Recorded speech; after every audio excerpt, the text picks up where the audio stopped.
All right, welcome everybody. We've started the webinar. We're just going to allow the attendees to roll in here.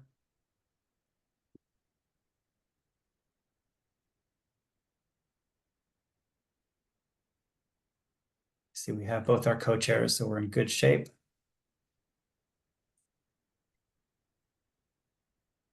All right, welcome everybody. I think that we've got most everybody in the meeting now. Thank you for joining this 7th meeting of the Commission on Infrastructure Rebuilding and Resilience. My name is Brian Ambrett, and I'll be supporting our co-chairs today. As usual, if you have Zoom issues, please contact Hannah Silverfine, and she's going to put her contact information in the chat for you. And again, the commission is not taking public comment today. There's a form on the commission's website, which Hannah will also put in the chat, that you can submit comments to as well. Maggie is going to add a link to the chat that contains the draft report that we'll be discussing today. So take a look for that.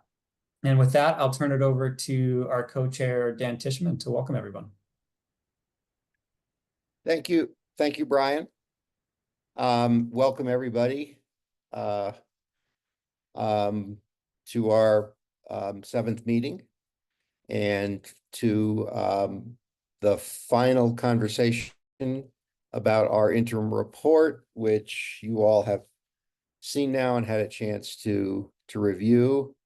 It's our hope that we will have a robust conversation around it today to really steer the staff into filling in the final blanks and getting the report ready for release to the governor next month, which sounds like a long time, but it's really only a few weeks. I want to make a really hearty thank you to Brian and his team, who have done a remarkable job.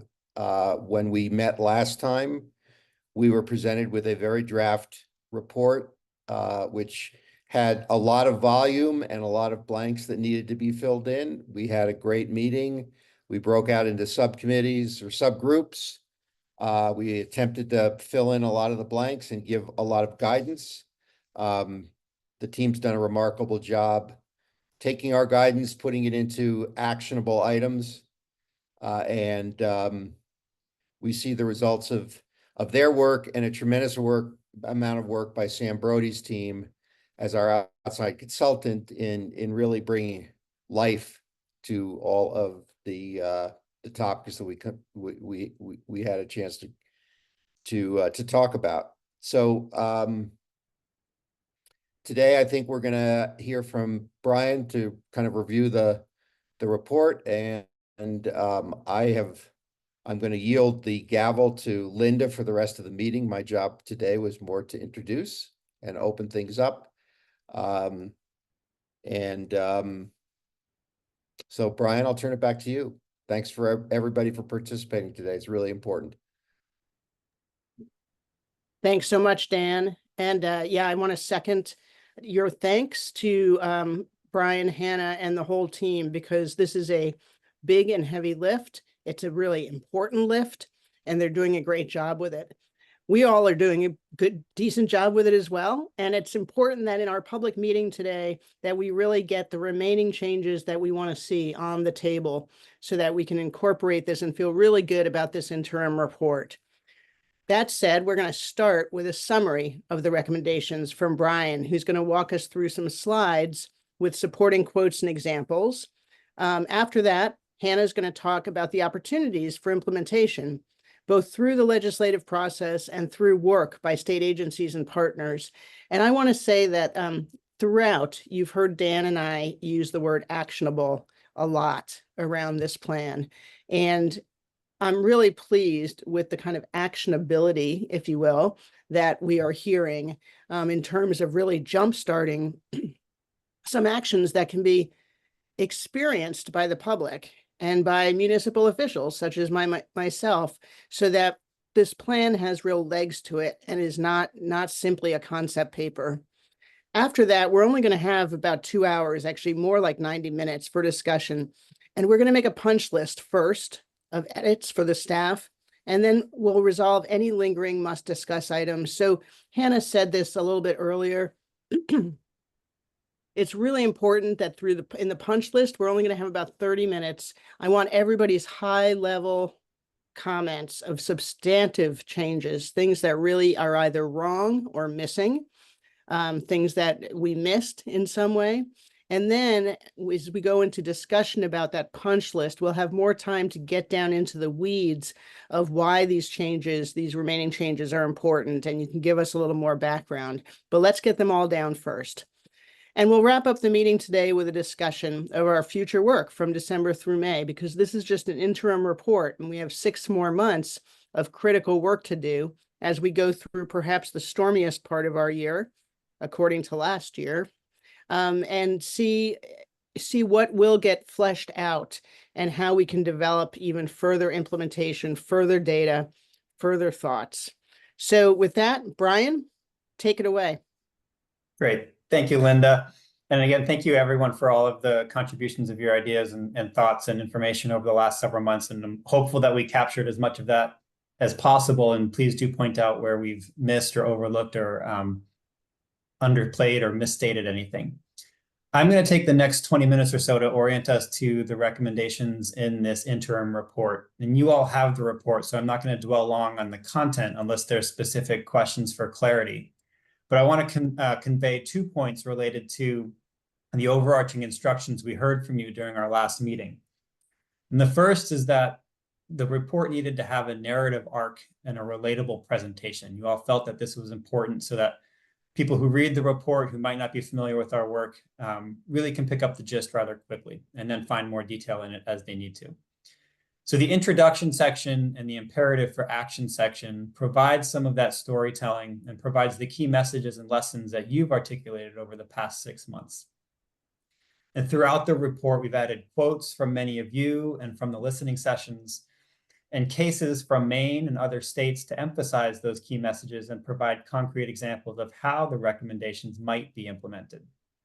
We left our notes for our graphic designer in your draft, so you can start to see how the visual layout will contribute both to the readability and the relatability of the report. The second directive that you gave us was to suggest a timeline for implementation with near, medium, and long-term strategies. This is how the report ended up with 12 broad recommendations, each with about 3 to 5 action items, rather than the 6 that we discussed previously in the framework. And you recall that framework had 6 buckets, namely funding, data, community support, vulnerable infrastructure, energy resilience, and regulatory topic areas. The recommendation chapter in this draft is divided into the 3 headings shown on the next slide, suggesting intermediate, medium, and long-term organizational structure for the recommendations. And hopefully you won't have to squint too hard to see the original buckets within the structure as we go through it. But in practice, and I don't need to tell many of you this, the work will need to begin on all 3 of these timeframes simultaneously. So what the timeline really conveys is the need for work along the entire spectrum from near-term preparations to long-term transformational investments. And so with that explanation, these are the 3 major headings within the recommendation section of the report. There are 3 recommendations under the first headings of immediate actions, 6 recommendations under the medium-term category, and then 3 recommendations in the long-term integrating resilience section. So we'll get into that right now. The next slide.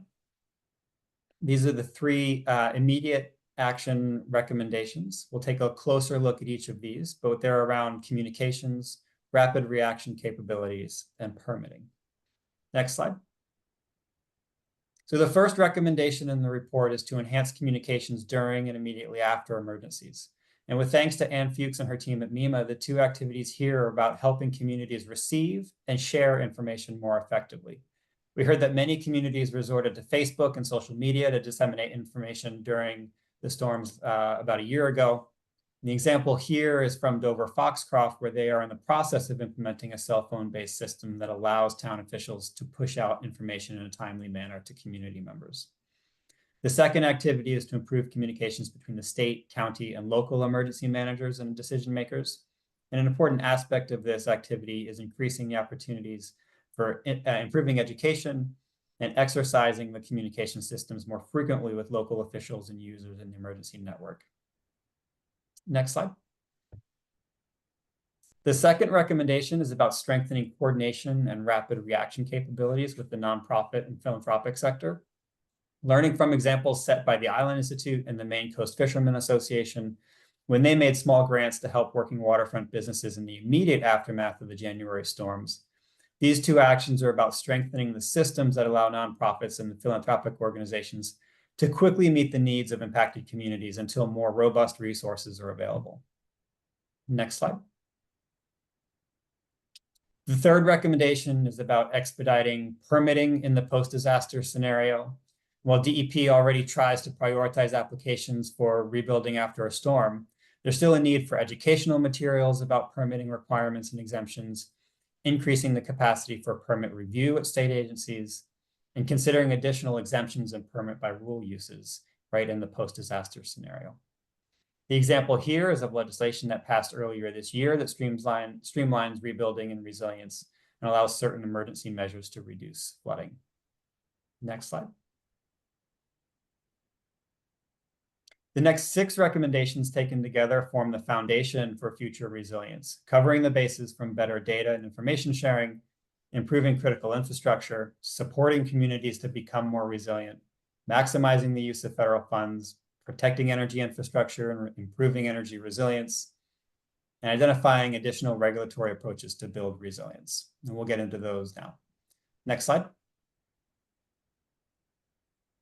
The Commission spent a lot of time on our 4th of the 12 recommendations to improve data and information about risk. This includes an online hub for information about community risks and tools that help residents and homeowners understand hazards to their properties. We heard from Sam Brody and his team about the Buyers Aware tool in Texas that informs residents about flood and fire risks. And during our listening session in Caribou, we heard from the EMA director about the challenges of planning with outdated flood maps. Next slide. The 5th recommendation is to identify and strengthen critical and vulnerable infrastructure. This includes assessing the vulnerability of public infrastructure like water systems and transportation, and inventorying private facilities like working waterfronts that are vital to local economies. And we learned about data-based options for delineating areas for additional protections or investment, such as Portland and South Portland's example with resiliency overlay districts. And we talked a lot about related to working waterfronts, in addition to the $16 million that are new federal funding for an opportunity to pilot new models for protection, preservation, and ownership of these facilities, and to consider options for sustainable funding of efforts related to working waterfronts. Next slide.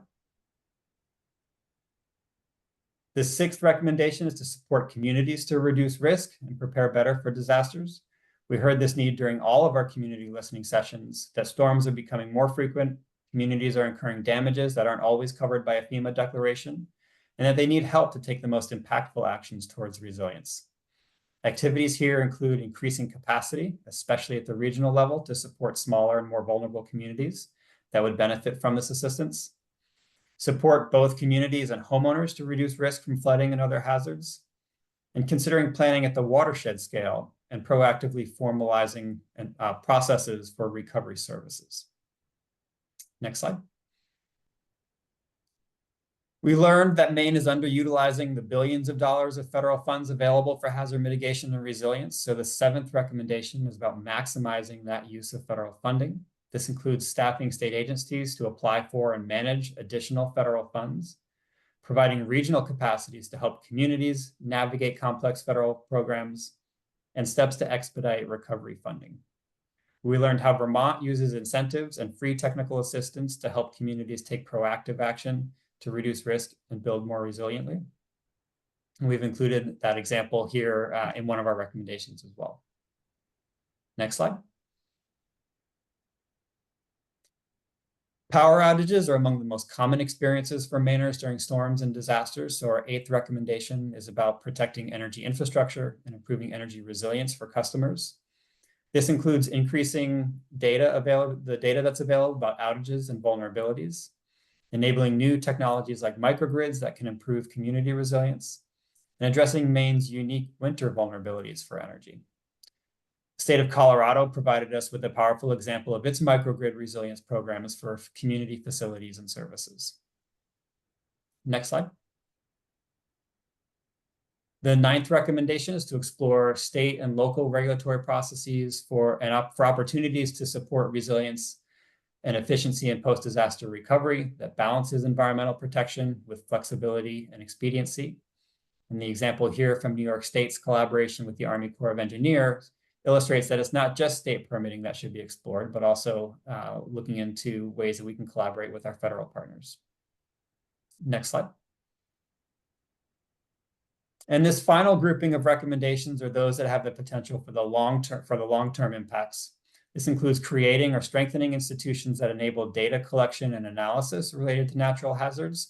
We've heard Sam Brody talk about developing the funding and financing strategies that sustain our resilience effort for the long term, and exploring policies and incentives for improving outcomes in our buildings.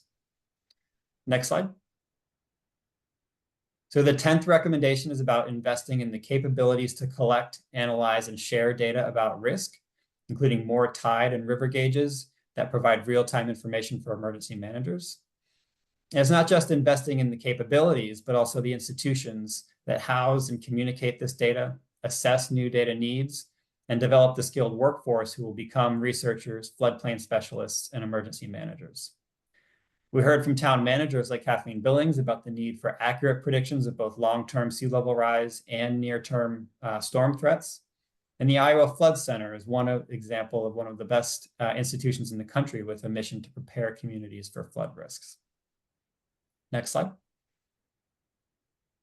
The 11th recommendation is to develop sustainable funding and financing options for infrastructure improvements, especially for water and wastewater systems, which are complex and expensive.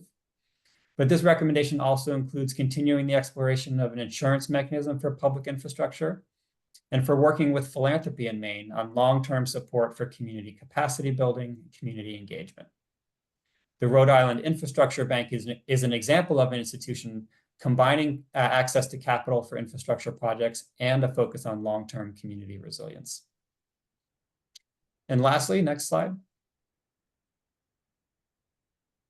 The 12th recommendation is about opportunities to use building codes to make homes and infrastructure more resilient, particularly thinking about federal resources that can support implementation and enforcement and incentives for communities to adopt more resilient codes and standards. So Hannah, you can drop the slides for the moment.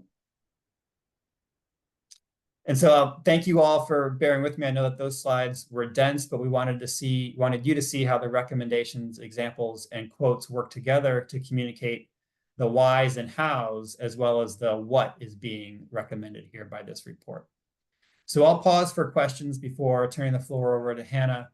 If you have clarifying questions, we can take them now. But if you have comments, edits, or suggestions, please hold on to them for about 15 minutes, and we'll get to that in our punch list process.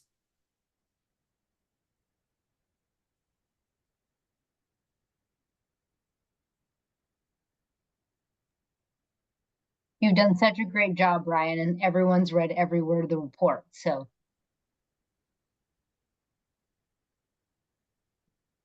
good. Well, we can take questions, when we get into the punch list section too. So I'll turn it over to Hannah if there's nothing else at the moment.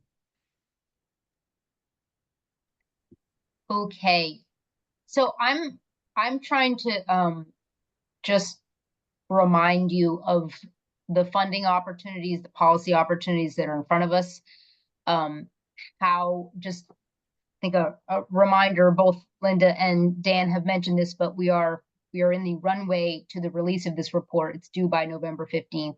We're hoping for around the day of our next meeting, which is November 12th.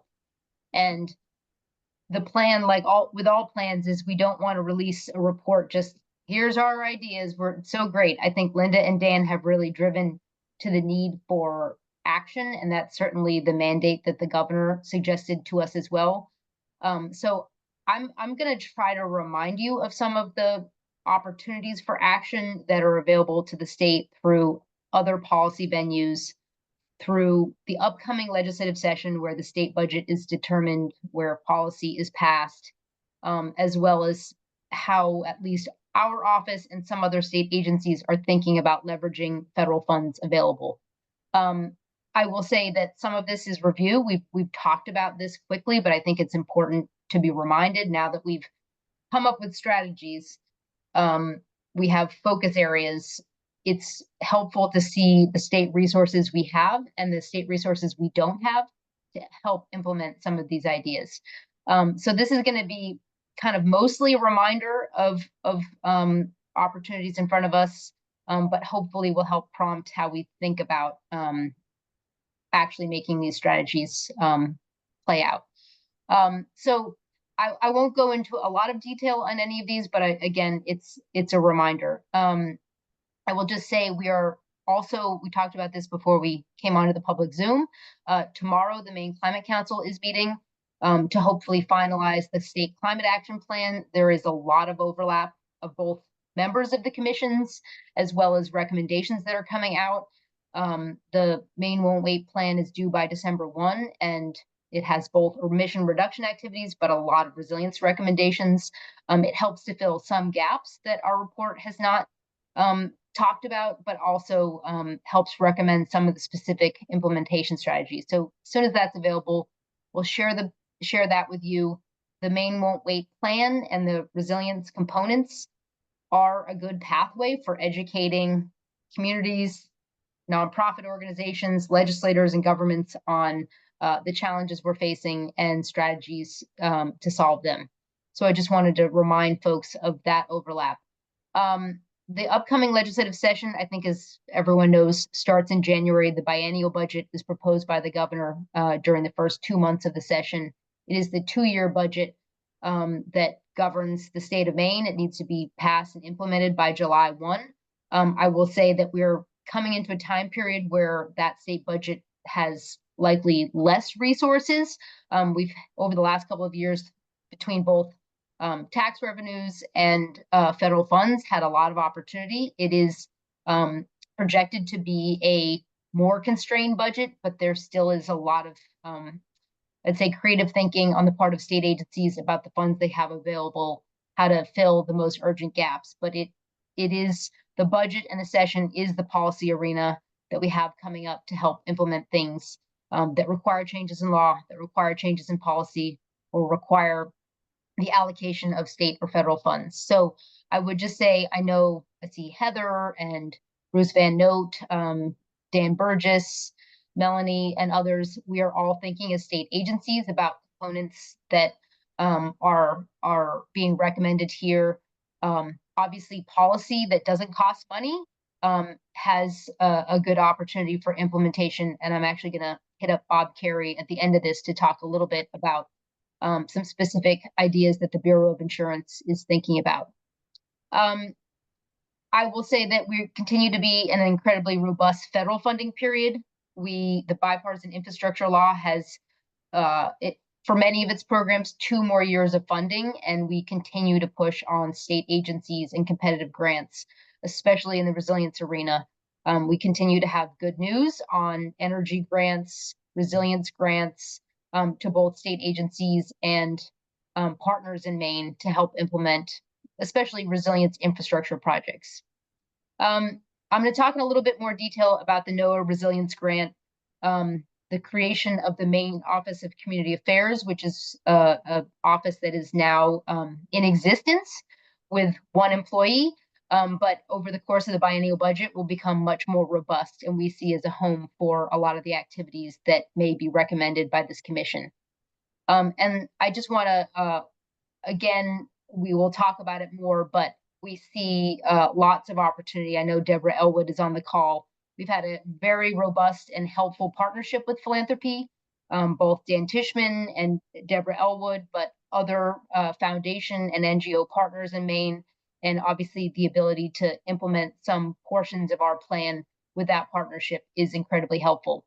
I will also say the business community, private and public finance opportunities that are more creative are also something that we've recommended in some ways in this report, and we are ready to start thinking about next steps on those. So just going to run through a couple of slides to give a little bit more detail, but that is the big picture of how we're thinking or how we could think with all of you about how to implement portions of this plan. So next slide. So again, we will be sure to share with you, we're about to release another draft version of the climate plan You probably don't have time for all that reading, but the resilience section is very robust with some overlap, but some strategies that I think help complement the work that we've done through this commission. Next slide. A reminder, I mean, we've been talking to Dan and Linda a lot about how do we tell the Maine people that we've taken action to prepare for the next storms? Are we ready? I think there's no perfect answer to that question, but I do think it is important, and this commission has weighed in and talked about this a fair amount.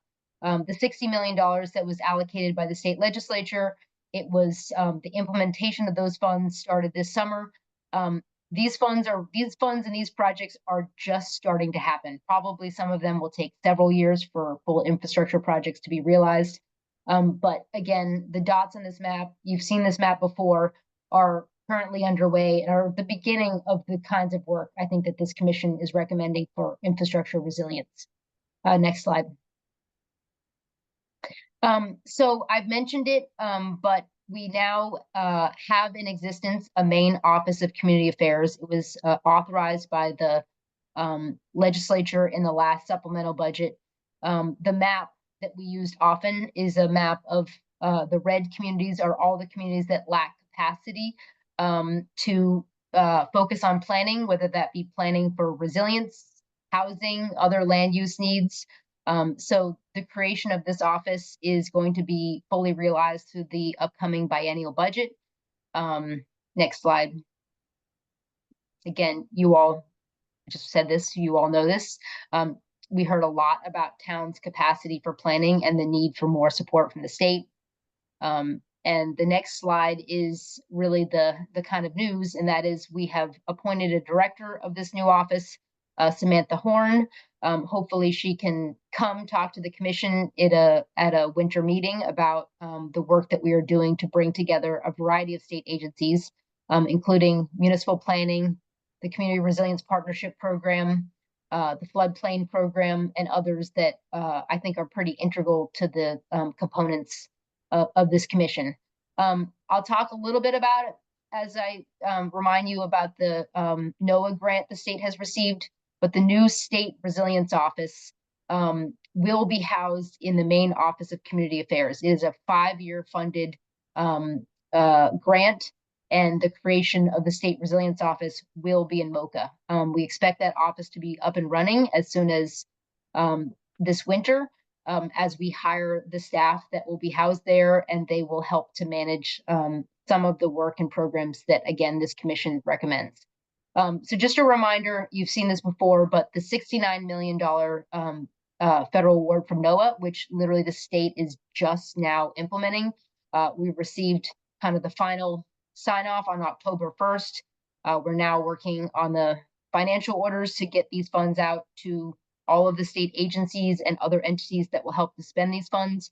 But there are sort of 4 larger buckets of work, $35 million for community resilience, $20 million for nature-based solutions and green infrastructure at 2 large demonstration projects, another $10 million to strengthen working waterfronts, which will complement money that Department of Marine Resources is also receiving separately from NOAA, and $4 million, almost $4 million for this new State Resilience Office.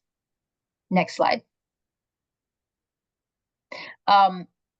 So a little bit more on the details of where this money will be spent. We'll be putting $20 million into the Infrastructure Adaptation Fund, so a couple more rounds that, again, help with storm recovery, but ideally this can be spent on long-term resilience projects, funding for communities to continue planning emission reduction and capacity projects for resilience.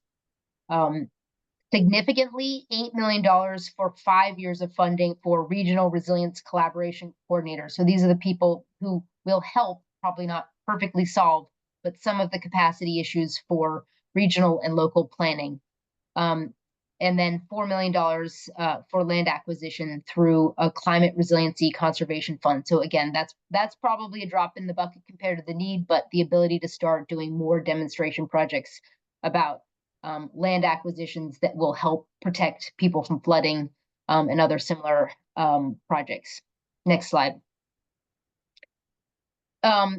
a lot of smaller dollars, but but those smaller dollars will help with specific state capacity, state planning, and technical assistance tools. I would say most of the natural resource and infrastructure agencies and state government are involved in this grant. So about $3 million for climate risk and assessment tools, including a new coastal flood risk model, inland flooding tools and resource ideas, saltwater intrusion groundwater monitoring program, updated bluff stability maps, shoreland zoning publications, living shoreline design book, and lots of training for communities. So this is where a lot of state agencies are excited to really get into the details of this work. And obviously, the ability to get this information out to communities will be enhanced by the Maine Office of Community Affairs and certainly by some of the data recommendations that this commission is recommending. Another $5.5 million for nature-based solutions. The specifics of that are both a Popham project as well as a project at the West Branch of the Pleasant River. And last, I know we've talked a lot today, and I'll let Melanie speak more to it, but the focus on permitting and how we ensure the capacity for permitting and technical assistance for the kinds of projects that we are recommending. That is at the top of state agencies' list of things that we're trying to fund with this new grant. Specific funding going to the Department of Marine Resources to support working waterfront mapping and technical assistance and assistance for helping communities navigate nature-based solutions. So a lot of words, but I will just say all of these funds, we have 5 years to spend. They will significantly allow the state at a time where we aren't going to have as much funding from other federal sources to really focus on recommendations of this commission. Next slide.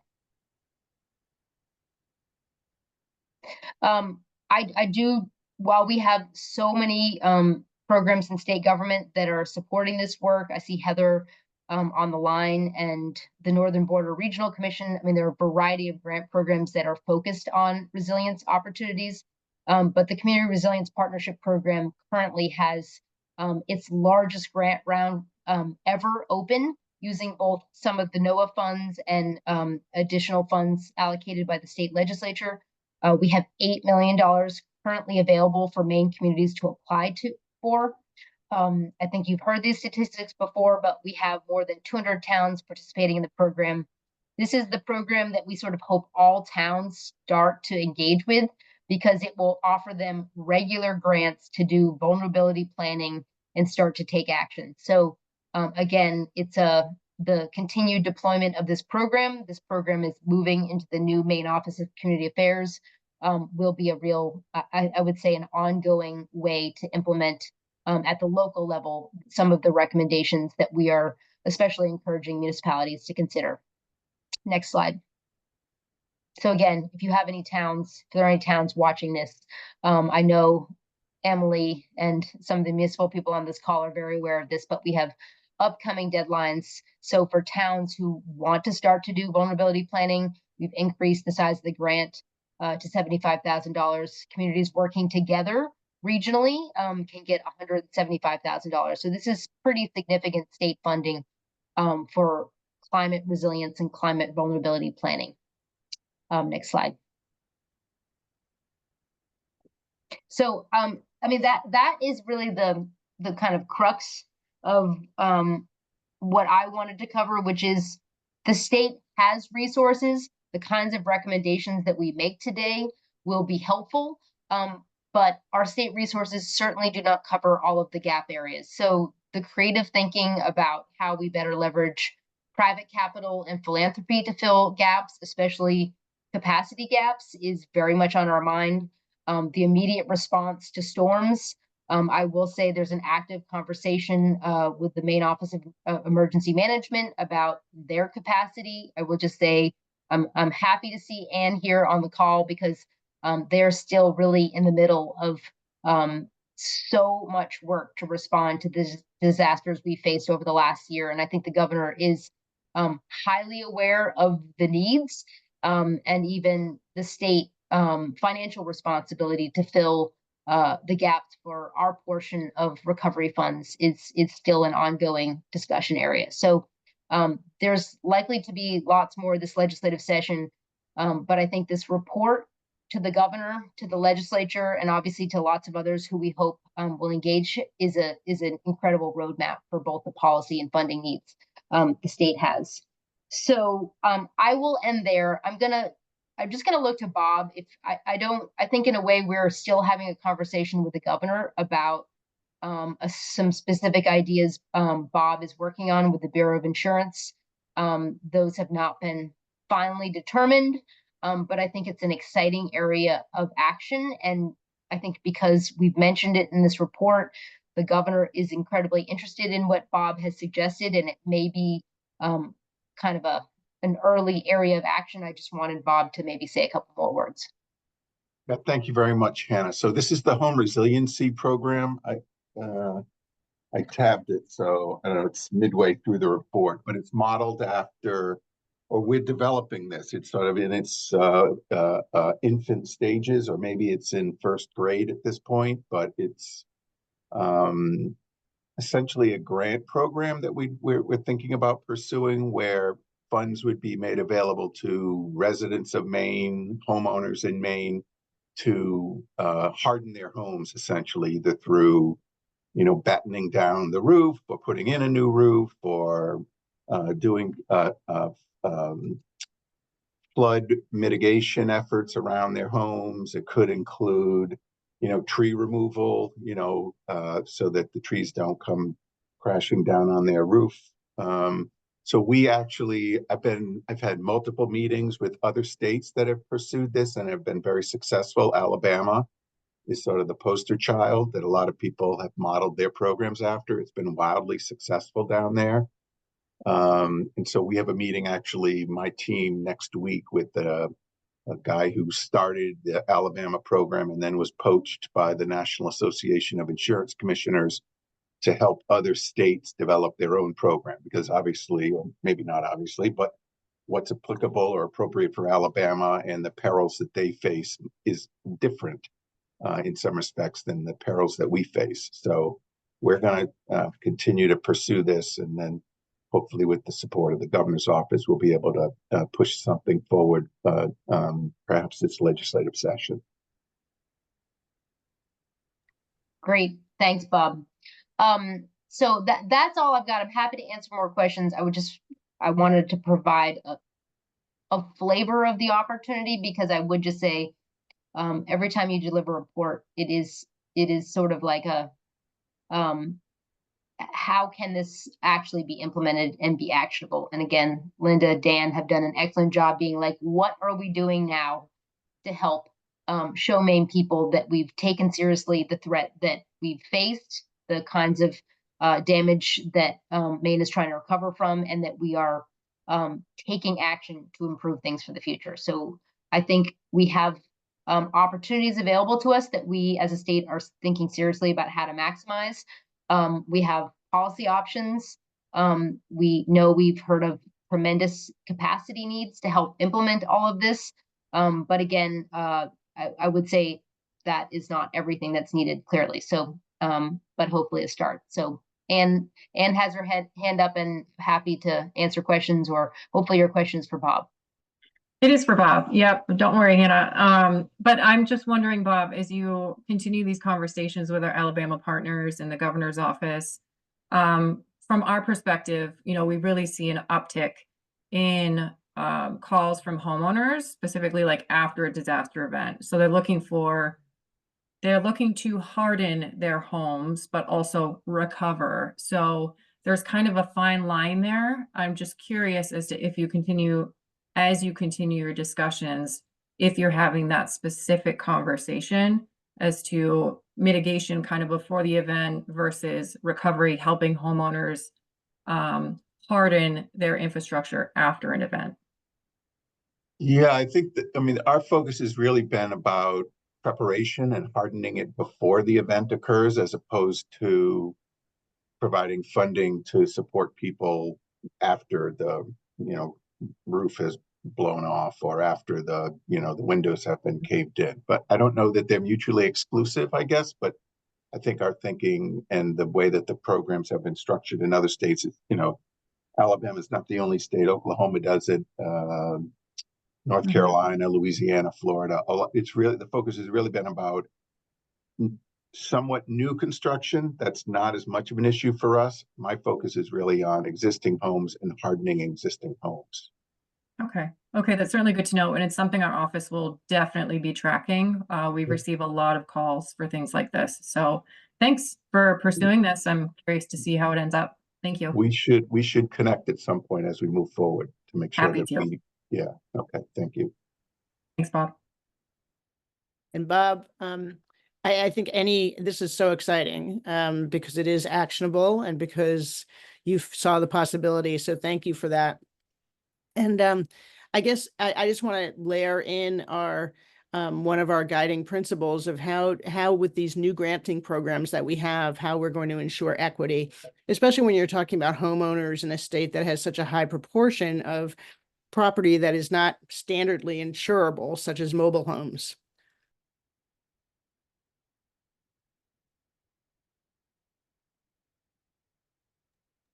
I'm sorry. Was there a question in there? Oh, I just Linda? didn't know whether any of Sorry. those conversations were happening as you shaped this. Yeah, so that's exactly, so, like I said, so we're meeting next Wednesday to talk specifically about the types of homes we have in Maine, particularly around some mobile and manufactured homes. I drive from Booth Bay to Gardner every day, and there's plenty on Route 27, and I know throughout the state there's lots of mobile and manufactured homes, and to see if there are opportunities to provide resources to folks that live in mobile or manufactured homes that would be appropriate for a program like this. Great, thank you so much. And any other questions for Hannah? Questions or comments for the great opportunities that Hannah reviewed quickly for us? So everybody figured out where their hand raise button is early on here because we're going to need it here shortly. So let me know if you're having any problems communicating. Judy, I know you're in a car. Can you hear us? I can, thank you. The question that this raises for me is the overall cost.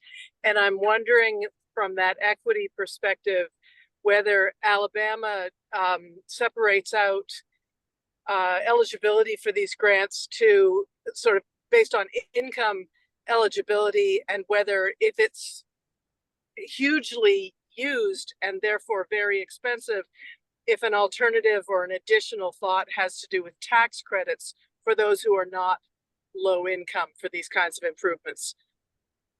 My guess is, go ahead, Bob. Sorry, it is not income based in Alabama. And again, what works for Alabama works for Alabama. It is, but it is owner occupied. I mean, I think that was one of the things that we wanted to think about is, with all due respect to my neighbors who are now hopefully safe in Florida and Arizona and New Mexico, who live around me, this program probably wouldn't be for them unless they were residents of, and it was an owner occupied home. So that was one filter that we wanted to at least put through there. But as we develop the program and get further along, those are the types of conversations that we will certainly have to make sure that there is an equitable distribution of grant funds if we're able to fund this program. Thank you. Yeah, it's really great, Bob. And I don't want us to get too much in the weeds here with this one. I think people get excited when there are new grant programs, and I totally honor that excitement and share it. So before we go on to the next phase of the meeting, any other questions about any of the opportunities Hannah mentioned? Hannah, I have one question, and it could have been I just missed hearing it. You talked about the resilience coordinators, and I didn't know if you said how many of those are planned and where they're based. Great question, Linda. I'm looking to Maggie, who is out there. The part of it would be to continue some of the work that has been funded through the Community Resilience Partnership, but to expand it and likely to use existing councils of government and economic development organizations that have been doing this work, but to make it more robust and long-term. But Maggie, please help to better. Maggie has been helping with this tremendous, exciting grant opportunity that has a lot of logistical details and moving parts. So thanks, Hannah. Yeah, quickly, and then Brian can chime in if he wants. There are 10 regional coordinators that are funded through this specific NOAA funds, and they are at the 10 regional councils and planning development commissions. So throughout the state, really important to make sure that the regional capacity reaches all portions of the state. And they will be throughout the duration of the grant period, and they build on a current pilot through the Community Resilience Partnership resilience coordinators that has been really successful, and it's exciting to expand this for another 5 years. Anything I missed, Brian? Nope, you got it. Nice job, Maggie. All right, any other questions for Hannah? Well, fantastic. Thank you so much, Hannah, Brian, Bob, for all of this. This is like the fuel that's the solar created fuel or renewable fuel that's going to keep this plan working. And I just find it tremendously exciting. So I think an important thing that Hannah mentioned that I want to emphasize is that these are the actionable opportunities. So hold them in your mind as you think now about what are the changes you want to the plan, right? What are the changes? What are the things that are missing? What are the things we may just have gotten wrong? What are the things that, we get really right and that you want to see emphasized further in the report? What shouldn't be in there? Are we cluttering it up too much, et cetera, in order to get a clear message through to our legislators, to the governor, to the people out there, to our municipal officials. This is what we are considering at this point. And I see Dan, co-chair, has his hand up. So Dan. Yeah, Linda, one of the things I want to just, and maybe if Sam Brody could chime in, that he has said to us sort of in our smaller conversations several times, which I think is a really positive note, is that we are pretty far ahead of what other states are doing. And I know when in these meetings, I think it's easy to get, we should be able to acknowledge that, maybe we think we have a pretty dire situation in the state of Maine, but we also are, perhaps in a position to be nation trendsetters, the more we do, and the more we can help our people. So this is, one of my motivations that I really think is quite interesting is that we're doing this for the state of Maine, but we're not completely disconnected from the rest of the country. And the more we can lead by example, I think the better. And I think that it's just important to acknowledge that. And Sam, I don't know if you have anything else to say. Maybe I've completely misinterpreted what you. No, I first of all, I apologize. I'm literally on a plane back from San Francisco where I was talking about their flood issues. That plus listening to Hannah and Brian, what's going through my mind is Maine is so, you guys have already got it compared to other states and should absolutely aim towards being a national leader in this space. So just to echo Dan's and my experience, I tell everyone Maine is so far ahead. You just need the resources to implement what they already know they need to do. And I'll stay on as long as I can. They're going to probably shut me down in a few minutes. That's great, Sam. And thank you, Dan, for bringing that up. I think those are important points. Sam, did you want to say something else? Did I cut you off? No? Okay. Yeah, so we're going for the gold here, essentially, everybody. Let's make Maine a national leader. And I will say, and I'm usually little Miss Sunshine optimist about these things. I think part of the reason those of us, at least at the municipal level, feel sometimes like we're behind is that we know for any infrastructure resilience project, it is kind of at minimum a 3-year project, right? So I'm trying to raise and harden roads that we need now for our public safety that aren't going to actually be able to be raised, even though I have the funding and the planning for them. They won't even be done for 3 years, right? And what's going to happen between now and those 3 years? So I think that that's the balance of this, is that the climate got a little bit away from us. And so now we're in the lead, but we're still probably behind the climate a little bit. So everything we do has that critical nature. So let's keep those opportunities in mind. Here's what we're going to do for the next 30 minutes. This is the punch list time, okay? It's just for 30 minutes. So we're looking to hear from you about your high level substantive comments on this report. We're literally compiling a punch list. Once we get that down, and Brian and the team are going to be recording that, then we're going to invite our reflections and kind of dig into that. So we can work on prioritizing that. We can work on discussing the yay, the nay, the pros, the cons of those things, and things that we'll need to resolve as a commission. And then we'll tag items that we're going to be comfortable sending back to the staff for final touch-ups, right? We only want to send stuff back that has, meaningful impact on the plan. So that's our goal for the next couple of hours, giving the staff the instruction that they need for the revisions to finish this thing. And as Hannah said, and Dan, we are trying to get this out in 3 weeks. Okay, our last meeting was 3 weeks ago. I don't know about you, but I feel like I just saw you guys yesterday. 3 weeks is incredibly quick, and the amount of work that Brian and the team did was incredibly quick. So let's give them really focused direction so that they can be incredibly quick in the next 3 weeks. We're not going to be taking any up or down votes on this report.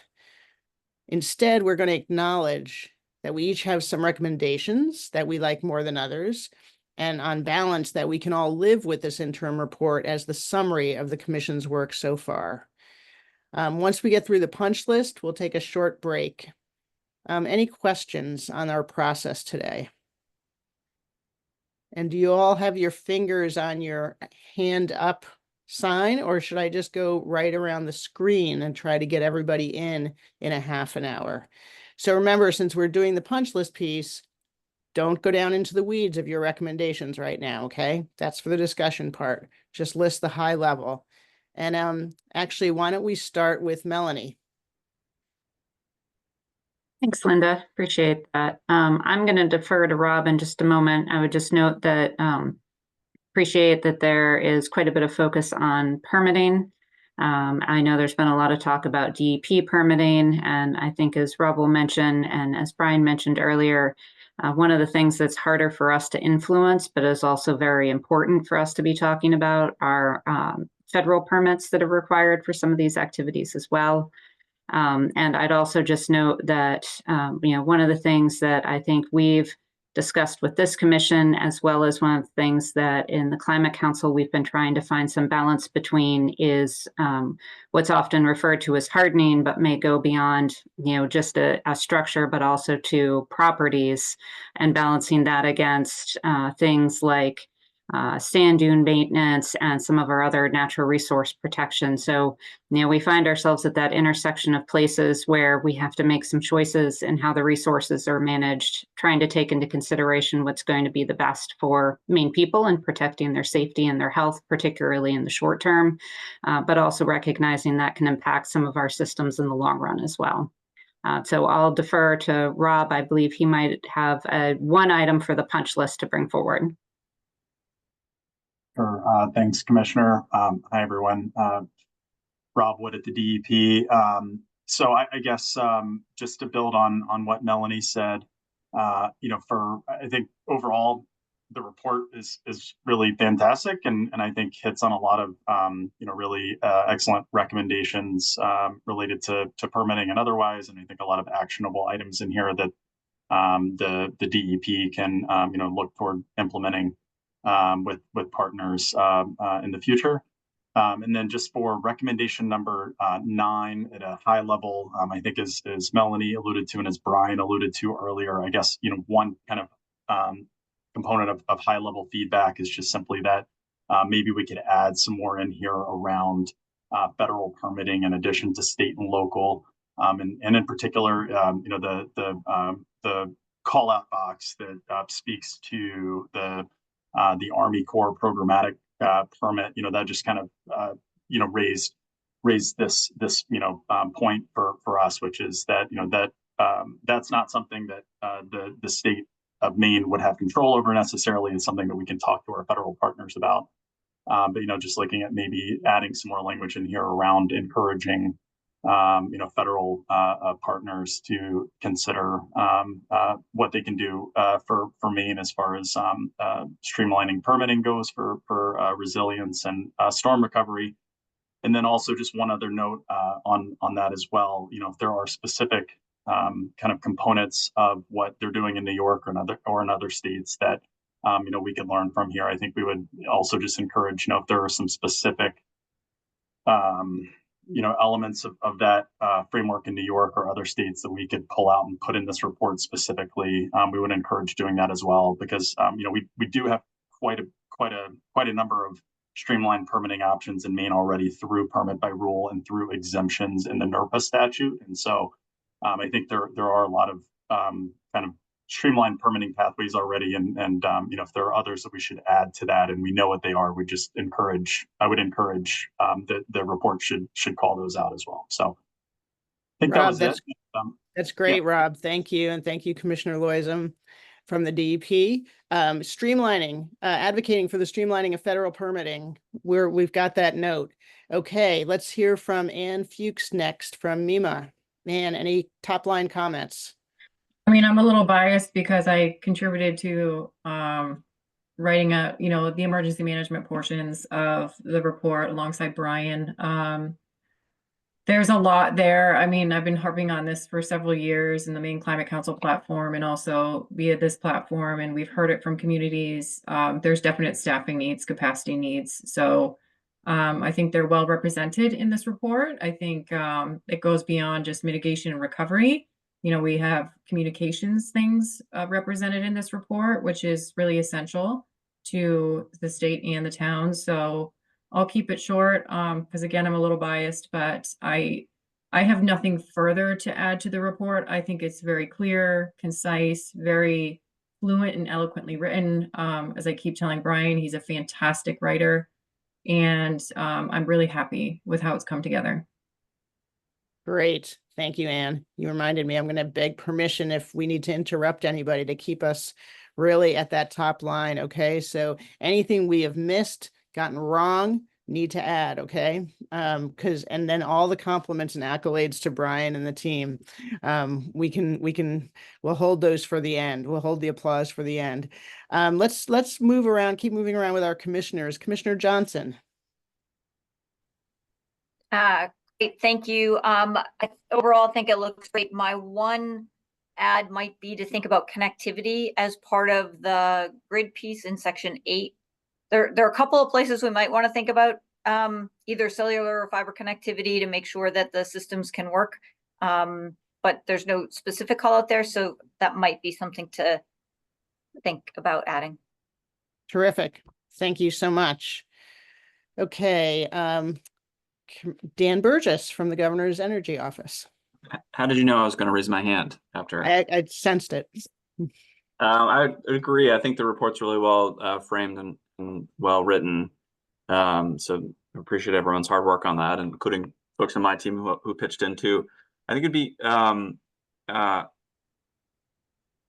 interesting, or a couple things I think would be good to add. Some mention of the federal funding that has come to the state. There's somewhere around 200 to 250 million in energy funds that come out of the DOE's Grid Resilience and Innovation Program that we have worked closely, especially with the utilities on bringing to Maine. And I think if we think about near-term funding, I think that's really important to highlight. It also highlights that that money won't be there forever, right? And we need to think about kind of what investments come after that and how to balance ratepayer versus non-ratepayer funds for critical investments that are going to be needed. So some, I think, mention of that success, but also the ongoing need to, carefully review that. I don't know if maybe that's section 7. And then I think section 8 would be interesting, or that we should consider outlining or at least mentioning some of the ongoing work that is happening with regards to this topic at the Public Utilities Commission. The grid resilience, the grid planning work, the climate change protection plans that the utilities are required to file, which I think are pretty germane to this.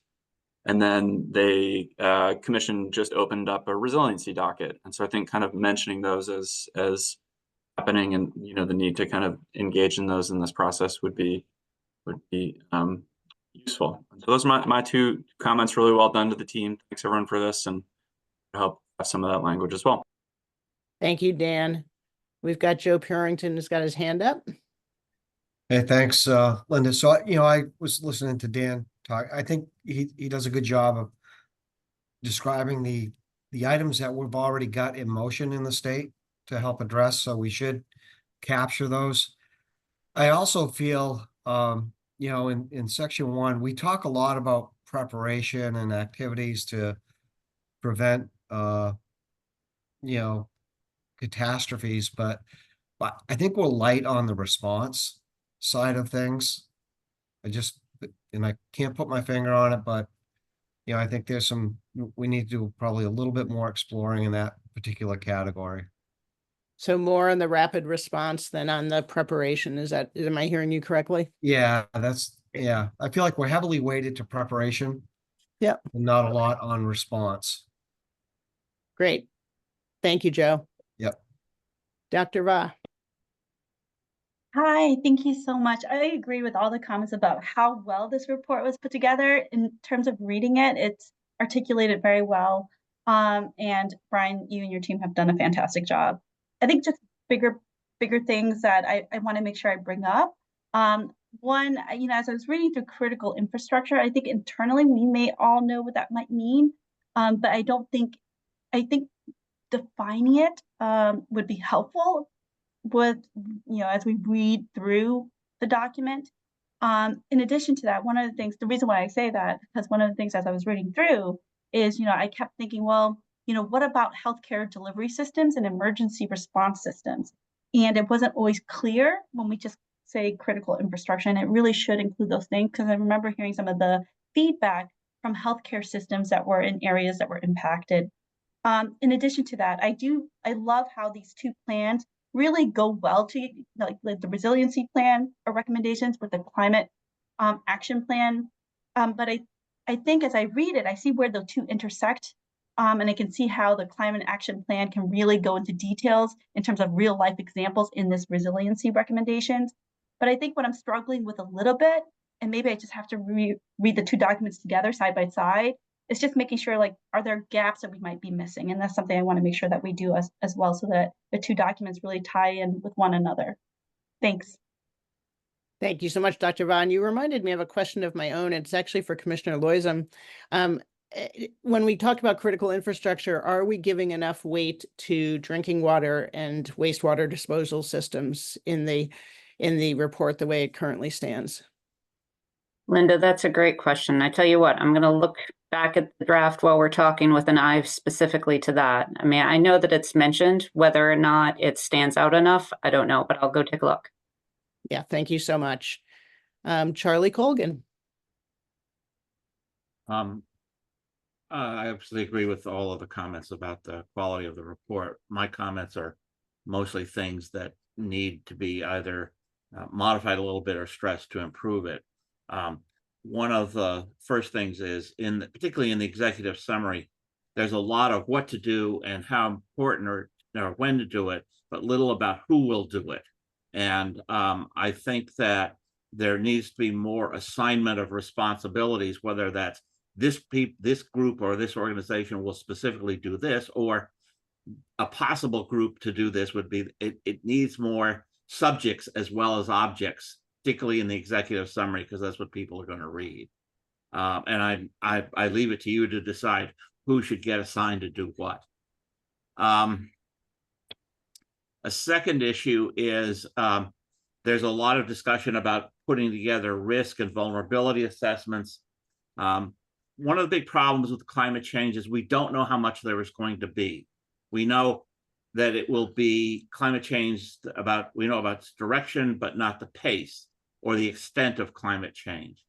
One of the things that's very helpful to communities and others doing the planning is at least some directive assessment of risks, such as Pete has done with sea level rise, where he has and U.S. and Maine Geological Survey have said plan for this amount of sea level rise. The same thing should be done for precipitation and other climate related risks, because otherwise towns don't know how much to plan for.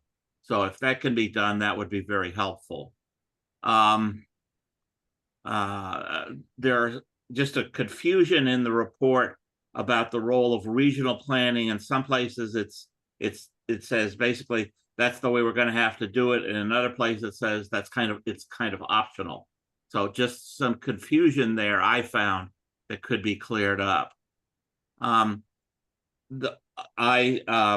concur in all the recommendations about expanding staff, but I also want to argue that we not only need to expand staff, we need to begin to train people to make this a career, to make this part of the, we're going to have to grow our own as well as simply just grab them for the immediate needs. And so my old program at USM in policy and planning is the place to do that. And hooked up with the University of Maine in the disaster center makes for a really good combination that would allow Maine to have the professional and research area organizations to support all the other things that need to be done. Just a couple more. So under philanthropy, the one thing I think that's missing on philanthropy is the important role that philanthropy plays in land conservation and land purchase decisions. And that I think is missing from the report. It's mostly about philanthropy and short-term reactions. But in fact, philanthropy is the major source of money for land conservation and could play a major role in the preparation of lands for retreat purposes and funding of land for retreat purposes. So I think that ought to be at least in the mix. And everything else I have in my comments is about improving little things here and there, which are hopefully useful. Great, Charlie. Thank you for those. And thank you for the people-centered nature of some of those. I think the training piece and also the accountability pieces are really important things for all of us to hear. Pete Slavinsky. I guess I have two thoughts in terms of recurring themes that we had during our discussions that are somewhat captured in the report, but I think should probably be repeated several times under several of the different recommendations, because I think there's a linkage between them. The first is I don't think we're going to be able to code or build our way out of the problems of some of these hazardous areas. So I think we need to have a little bit more information in terms of a recommendation around relocation and or retreat. There's some discussion about buyouts in the report, but not really a discussion about how or if the state should come up with a funding program at our level in terms of being able to pursue that on a large scale basis or on a community basis. And I think that relates to several of the different recommendations, number 6, 9, 11, and 12 specifically. So I'd like to see a little bit more focus on that theme in several of our recommendations. The other one is another one that I think we talked about quite a bit, but I don't see that much in here, and that's the linkage between the resilience of our built environment and our natural environment. And what I really mean there is kind of a focus on the potential for using nature-based solutions in terms of creating more resilience for our built infrastructure and depending upon that. So I think improving both of those together will be the key for moving forward. And other than that, I think the report read very well, and I echo everyone else's comments. Thank you much. Thank you, Pete. Sam Roy. Hey, everyone. Again, I just wanted to commend the authors and Brian of the interim report. Looks very good. I don't have any major comments, but I did have a few things I wanted to talk about and maybe emphasize more than anything, specifically for the suggestion, recommendations for communication and basically customer support. So I kind of think of this as numbers 1 and 6 and 7.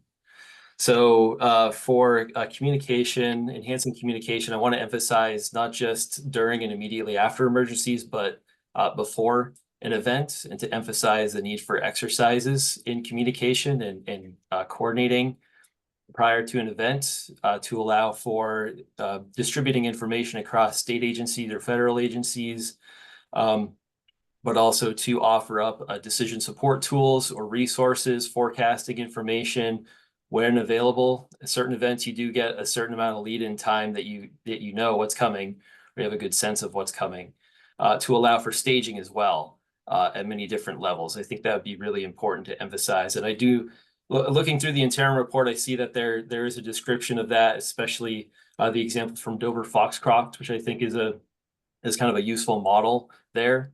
But I would like to see that emphasized to a greater degree under number 1.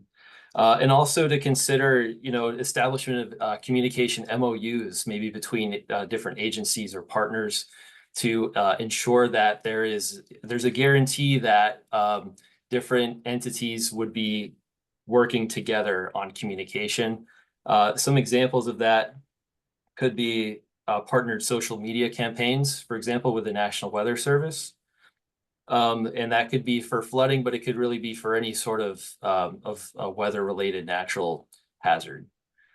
Other than that, I wanted to mention that for numbers 6 and 7, I really think of those as more focused on customer support, the need to have communities take advantage of what we already have.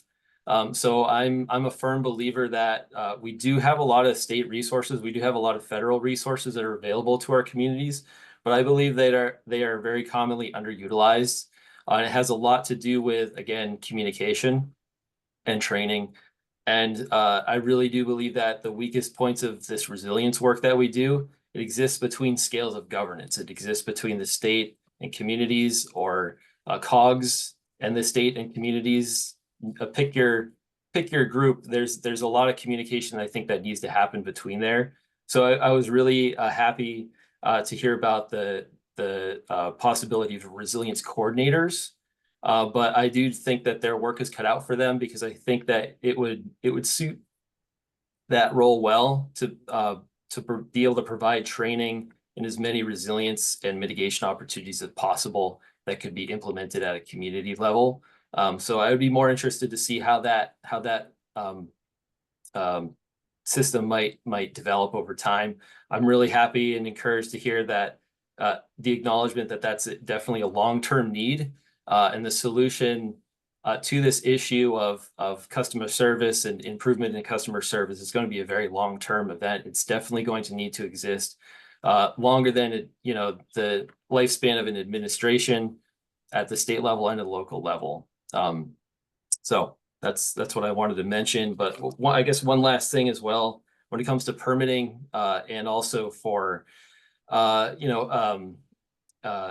housing building codes, and adopting new building codes, I think there needs to be more oversight on the process for updating MUBEC and adopting new international building codes and other codes that are implemented within MUBEC, just to, again, ensure that there's greater communication between the entity that goes forward with that adoption and updating process and other agencies that would be interested in understanding the progress there. Thank you, Sam. I think you bring to light the fact that we already have overlapping circles of communication. And so sometimes those are in conflict and not always working smoothly together. So we'll have to be careful adding another layer with the resiliency coordinators, because we could just be adding to the communications noise, if you will, and not necessarily strengthening and clarifying communication channels. Emily, timely participation. Thank you. So I have a list of quick hits, so I'll keep them high level, but the local permitting fixes, we should keep in mind as well when we're talking about state permitting. I think even if we work to streamline state permitting, we need to ensure that that streamline can go to local planning boards as well, who are doing shoreline zoning reviews. So I think we need to kind of talk a little bit more about that when under number 9. High level, I think we also need to keep in mind that there should be community resilience efforts. Our communities are infrastructure as well. And so is this an opportunity to also think about resources for our people to be resilient to these storms, whether it's opportunity through philanthropy or as simple as cross-referencing to the community resilience chapter in the update to the Maine Won't Wait. I know Judy put this in her written comments before this meeting, but we also should be aware that we have other vulnerabilities, not just flooding and rain, but also ice, wind, even high heat that we might want to think about. Similar to Charlie and Sam's comments around training and educational opportunities, I'll add that if we're going to be looking at CRS requirements or updating MUBEC, which only needs to be enforced in towns with populations more than 4,000, that if we are going to require that for every municipality, there is going to be significant training needed for code enforcement officers, a number of which are either per diem or part-time. And for, their assistants and even planning boards. For training and education opportunities, I know there was a good section on grid level battery storage, microgrids, all of this new technology. I think there should be some community education outreach opportunities about what that looks like. Locally, I've heard from towns who are hesitant to these new ideas, wondering, well, what happens if there's a fire? How does our volunteer fire department put out a grid level battery storage system if it catches fire? Or there's questions about recycling down the road. So in order to see those projects come to fruition, I think educational opportunities for communities to buy into the idea is going to be needed. Another high level comment is, are we missing any quick fixes, or are there things being done at a local or regional level that we could expand statewide? So instead of reinventing the wheel, can we build on what's already being done? An example would be, we already know vegetation management increases grid reliability. So is this an opportunity to expand that work?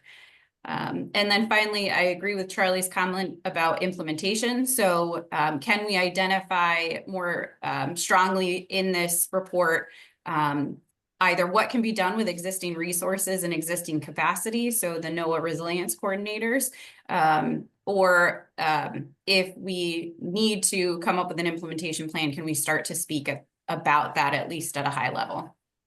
So that's all I have for you, Brian. Just a small list. Thank you, Emily. Appreciate that. Yeah, could we just put out a job call for code enforcement officers now for the state? That would be useful for some of our smaller communities. We have a real gap in that area, and that's going to affect all of this work. Noel. Good afternoon, everyone.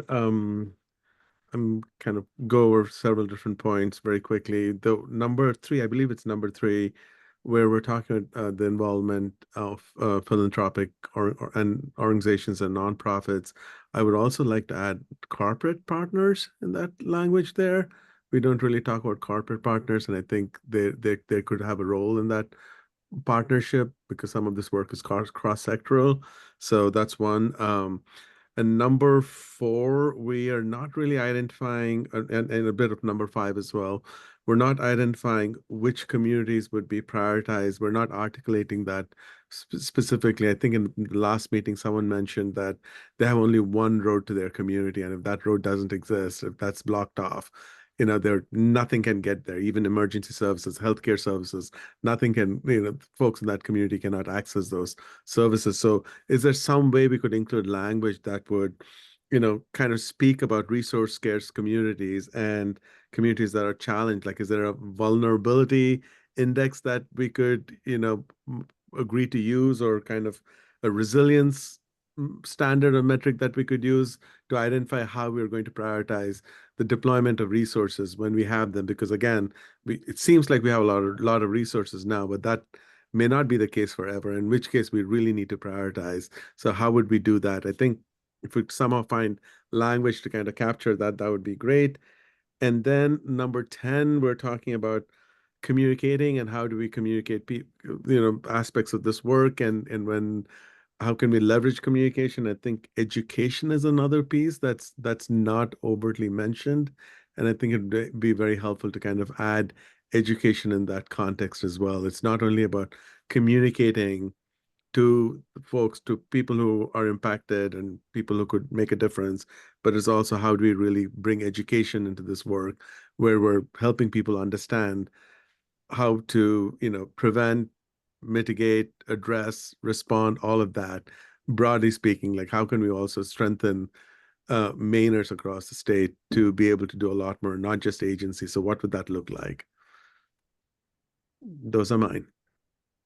Thank you so much. Thanks for pulling out the social vulnerability index, the vulnerability indexes. Lissa.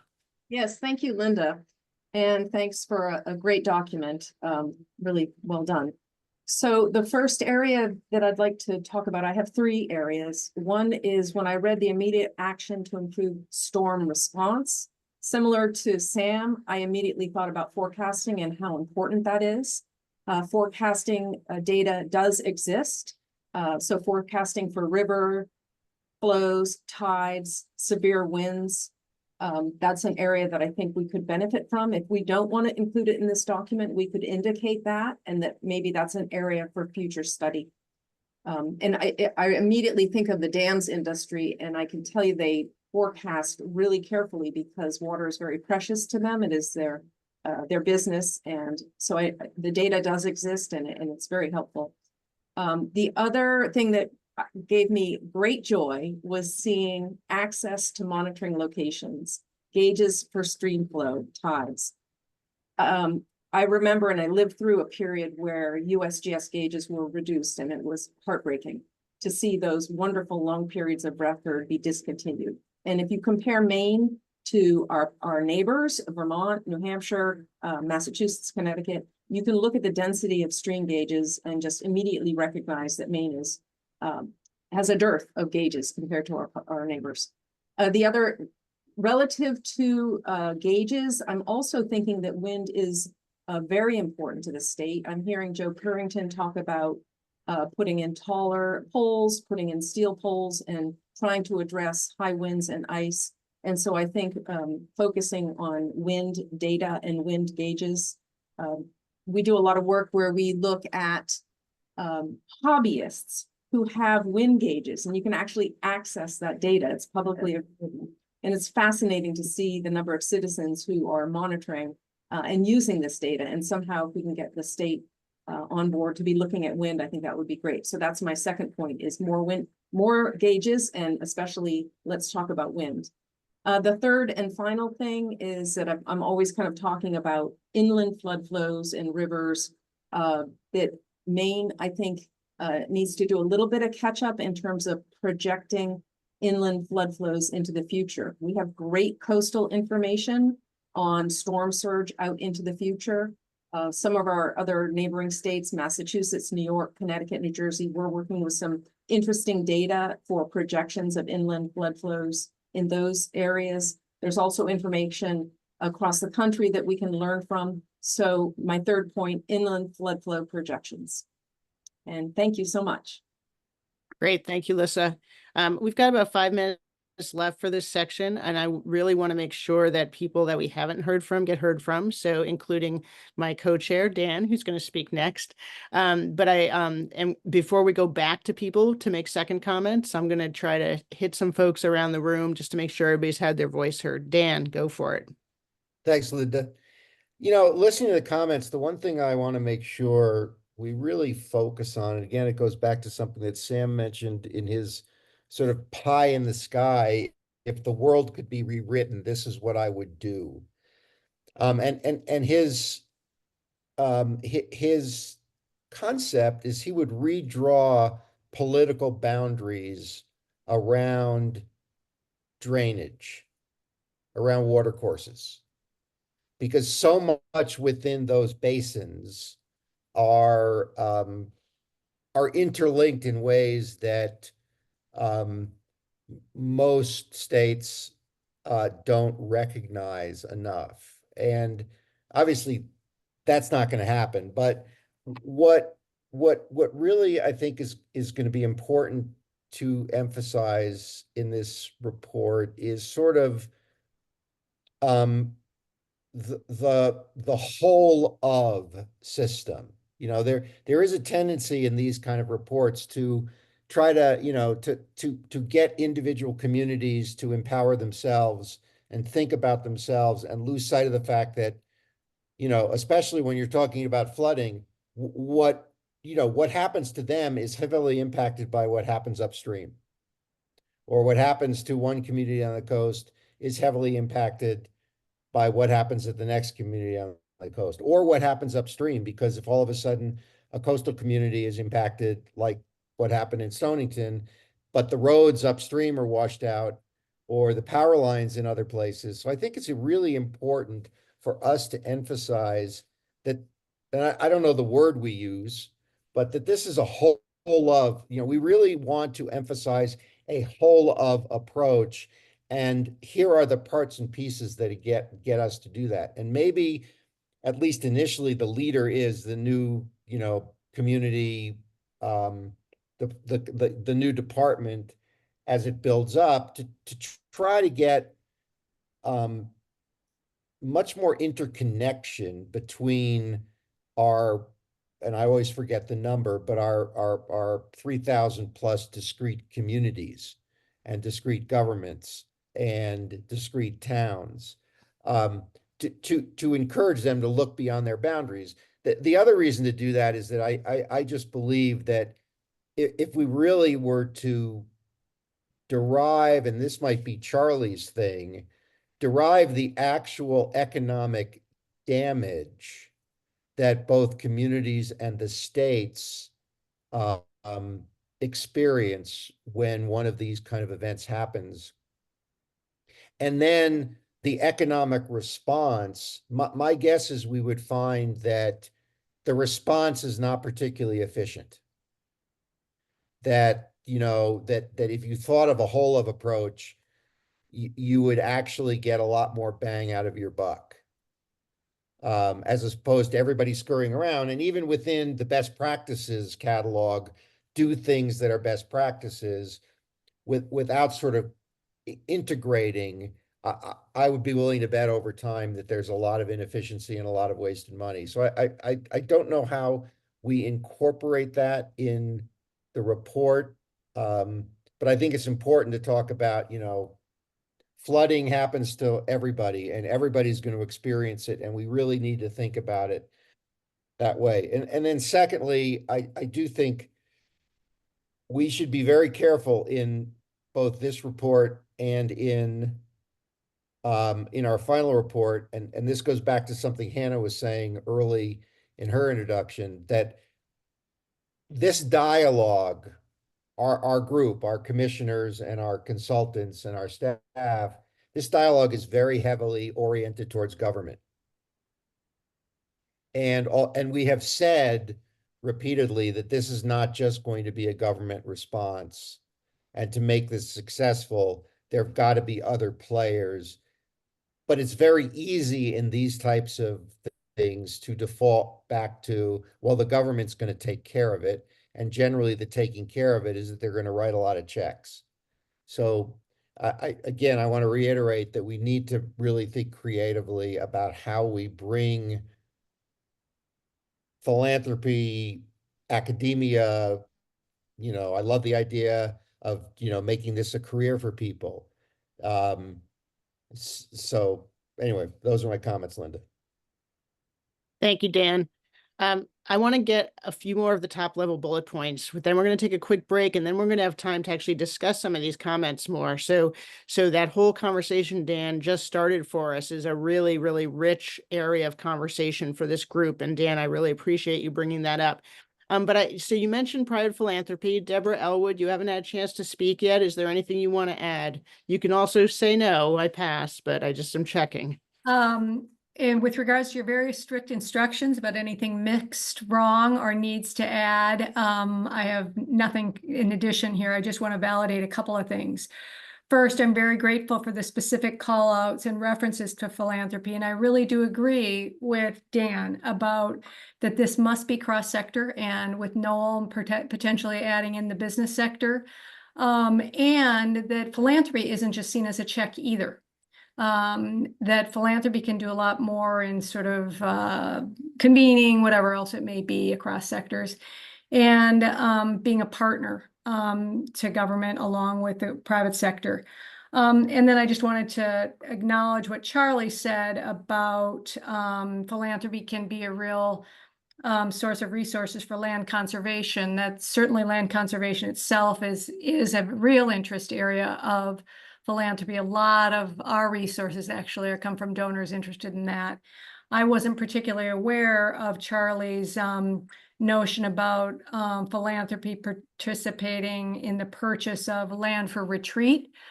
So that's really interesting. And if that level of specificity is needed, I think that makes sense. But I think Dan's last comment about no single sector is going to solve this alone. Obviously, government is the bottom line, core, most important, but we'll go further together. So thank you.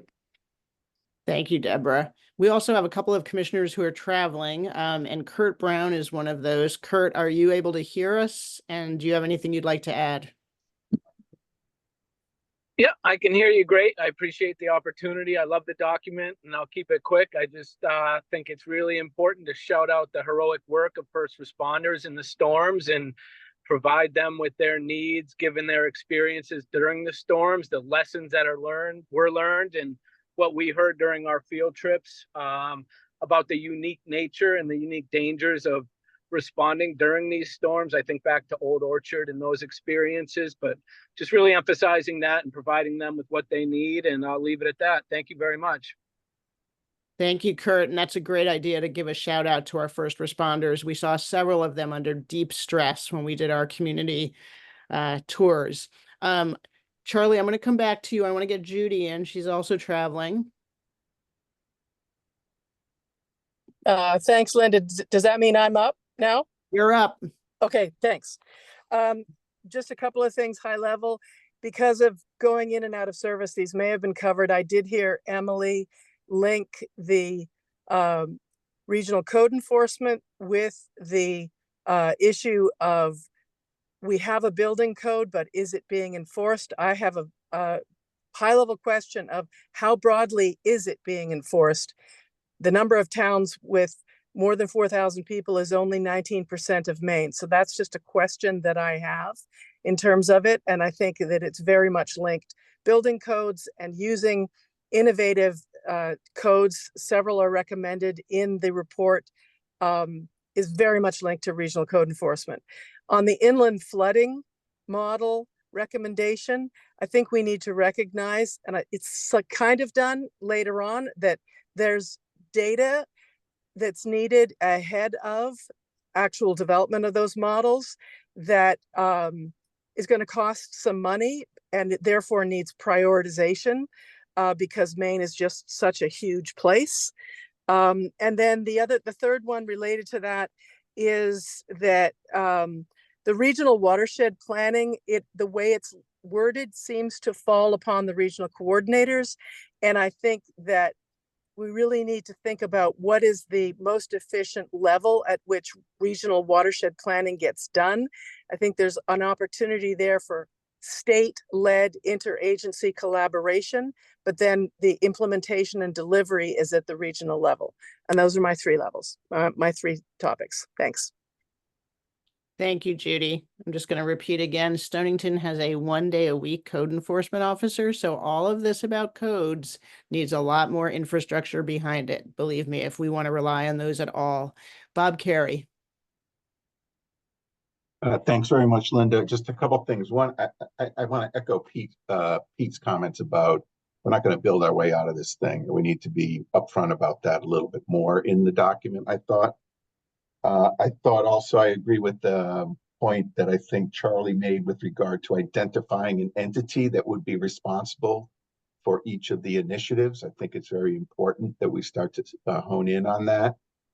The third point is maybe a listing or some chart or some table that shows these are things that can be done without legislative or budgetary, authority. These are things that would require some statutory change or some appropriation, I think would be helpful. And then, well, two things, a timeline or, sort of give some idea. I mean, the document is very well written. As an English major from the University of Maine at Fort Kent, I only found one typo, so it's very well written. But I thought it would be helpful if if you could include some type of high level timeline, be like, these are things that can be done in 2025. These are things that are going to take, whatever it may be. And then cost. Nowhere in the document is a single dollar mentioned. And I think it would be, even at a high level, some ballpark estimate of like, yeah, this might cost X millions of dollars or something that frames it up a little bit. We live with limited resources, and I think it would be helpful. My final thought is just on prioritization. It's chock full of good information and actionable items. But if there were sort of a rank order of prioritization, or these are the highest priority, something to that effect. But again, kudos to the writers, Brian and Maggie and Hannah, etc. Thank you, Bob. That prioritization is what we want to get back to after the break. We want to really have discussions about these, and Brian is diligently taking notes as ever, and is going to have a punch list for us that we can really view through that lens of timeline and prioritization. Commissioner Van Note. Hi, everybody. To be very brief, great document. It's been mentioned, but I just want to highlight the definitional question of community infrastructure, including private facilities that are essential to local economies. Now, we know from this, like working waterfronts just fit right into that. And so that's a prime example, but what others? And I think there's going to be a lot of debate. I'm not sure I'd change much on this document. This is the first interim report after, we get another report and we get a lot of other work, but that definition is going to be key.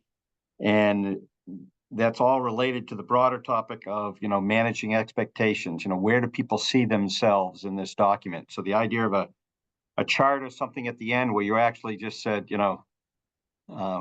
residential housing. Well, guess what? The thing, maybe this insurance program that Bob talked, or public infrastructure, where references to the report and the recommendations that do that, because people inherently want to see themselves and they want to know what this does for them. So you do it by the end affected person referring to the report, as opposed to them having to read the whole thing and find themselves. That's just a good way to get people engaged in your report. It's like Google Earth. The first time anybody who gets Google Earth, they type in their address. They see themselves. So, and the last thing been said 100 times, there's going to have to be a regional kind of aspect to this for implementation. Towns themselves have to have the ability to engage, but it can't be. I think our other co-chair just said floods don't distinguish. Floods, winds don't distinguish between the smaller subdivisions. So we're going to have to help on a regional level. So that's it from me. Thank you, Bruce. Jack Parker. Yes, thank you. I agree with many of the comments. I just want to make sure we give adequate emphasis to expanding the use of permit by rule and exemptions when it comes to resilience and rebuilding properties. It's really important because it's faster and may, in many cases, allow the applicant to avoid federal agency review. So that's really important. And I won't repeat other comments, but I will just say one other thing. The word support is used 61 times in the document. And if we can be a little more specific what that means in some cases, I think that would be a great stylistic improvement, but otherwise really well done, nicely written. But I'm not sure what support always means 61 times. Thanks. Thank you, Jack. Now, Charlie and Sam, do you have something you want to add to the punch list, new items to add, or do you just want to discuss things, in which case we will take a break and come back and discuss? What do you got? Charlie? I have two things to add. One is the document is very good at documenting what we have spent in response to the storms. It does not mention all the money we didn't spend that people applied for from the state or the FEMA and are not going to get supported. The former number is impressive. The latter number is scary and ought to be included. The other point is that the report calls out the Climate Council's recommendation on an infrastructure bank, referencing the Rhode Island Infrastructure Bank. An infrastructure bank and the infrastructure insurance facility are complements to one another. They're not the same thing, and they're complements to one another. So if they are evaluated in a process, they should at least initially be evaluated together to take account of the functions of a bank and an insurance company together. Thank you, Charlie. And Ann Fuchs has noted in the chat that we don't have those numbers for FEMA projects yet. I can attest to the fact that FEMA is still sitting in our town office trying to gather all that information. So, Sam, do you want to add anything to the punch list? Yeah, just to add a couple of details. So, and this is based on what Lissa had mentioned previously about gauge data for forecasting of flood risk. So I'd be remiss if I didn't talk about this. So I worked for the U.S. Geological Survey. The one thing I wanted to mention is, the USGS provides the best, highest quality continuous water data available to communities. And just to reflect what Lissa mentioned before, Maine has one of the sparsest network of stream gauges east of the Mississippi River. But we do what we can with what we have, of course. I wanted to mention that funding for these to set up a gauge station could be from many different sources. But I did want to stress that you need to have a long period of gauge data, of record data, in order for the National Weather Service to feel comfortable enough and to have statistically significant enough information to forecast flooding. That being said, Lissa also mentioned that there have been gauges that have been removed. So there's historic data in a lot of places. So if that was of interest in order to stand up new gauges within the state of Maine, I would recommend prioritizing areas where there's historic data, but currently there's no gauge in place, so that we would be able to continue a record and be able to potentially provide some forecasting for that. Another point I wanted to make was for recommendation number 4, focused on data and information sharing. So there's a lot of focus on risk assessment and layering different risk data. I think it would be really helpful also to map out, mitigation and resilience plans on top of that, just to make sure that we go full circle with this. I think it's really important to be able to visualize the problems or the risks and the solutions, or the projects that are working towards mitigation or working towards resilience, in order to evaluate the progress towards goals and to enhance our understanding of real risk. Thank you for those additional comments, Sam. Judy and Jack, I'm going to assume that your hands are just still up from previous, and I think we're going to get ready to go on a break here. Let me note that I can see in the chat that my co-chair, Dan, had to leave the meeting, and he gave his great thanks for all your engagement. Also, while we're on break, if you had any burning issues that you did not get to say for the punch list, you can add them in the chat. We'll take 10 minutes. We'll be back at 2:56. When you come back into the room, please put your camera back on so we know you're back, and we're going to have a more robust discussion about these items at that point. Thank you, Brian, for taking notes, and we'll see you shortly.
Hey, everyone, if you could turn your cameras on when you're back, just so we know if we get a critical mass back, so we can continue our discussion.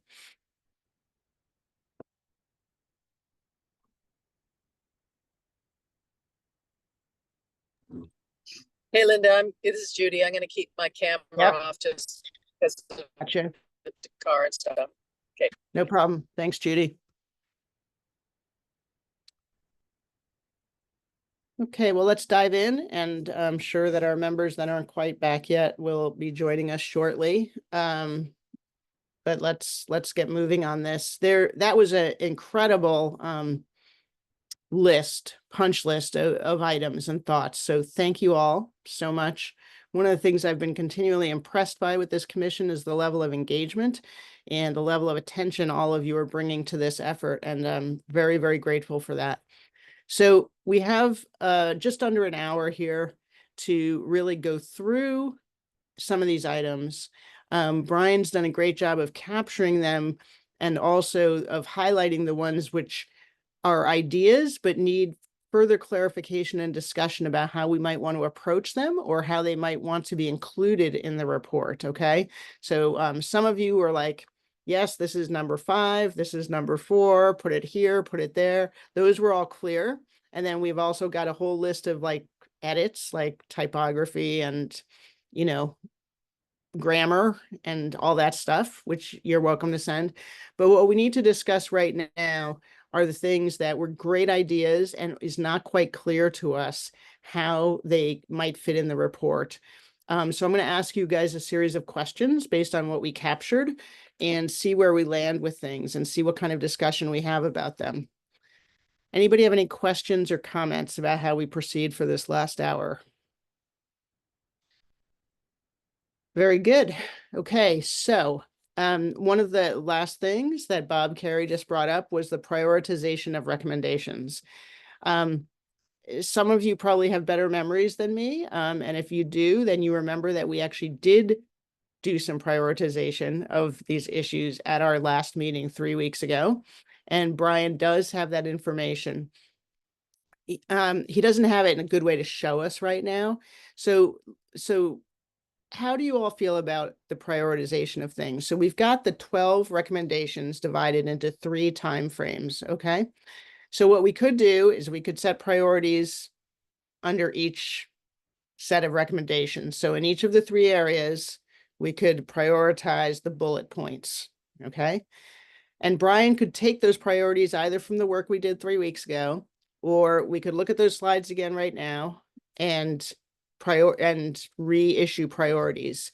So how would you all like to proceed with that? And Bob, especially your call, since that was one of your requests.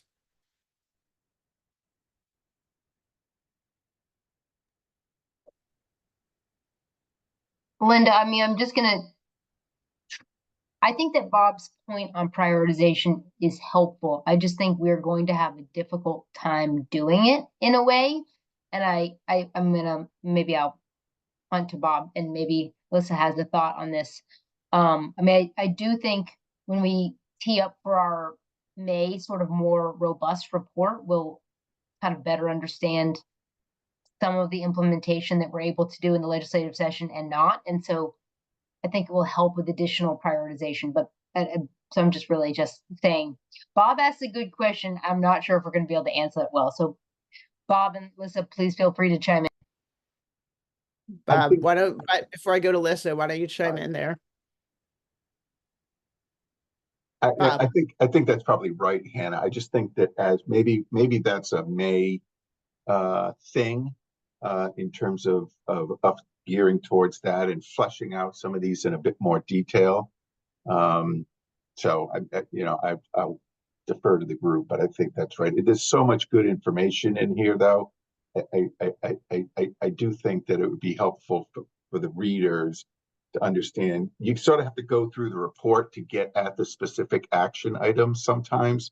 And I think maybe that would be helpful to float something in a summary table of some sort that says this, here are the details under each one. And then we can think about what makes sense in terms of how to prioritize those.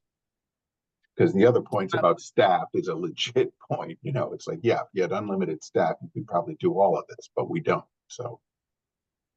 And actually, your comment you made just now, Bob, refers back to something that Commissioner Van Note said, and several people have mentioned kind of the readability and the access of the report.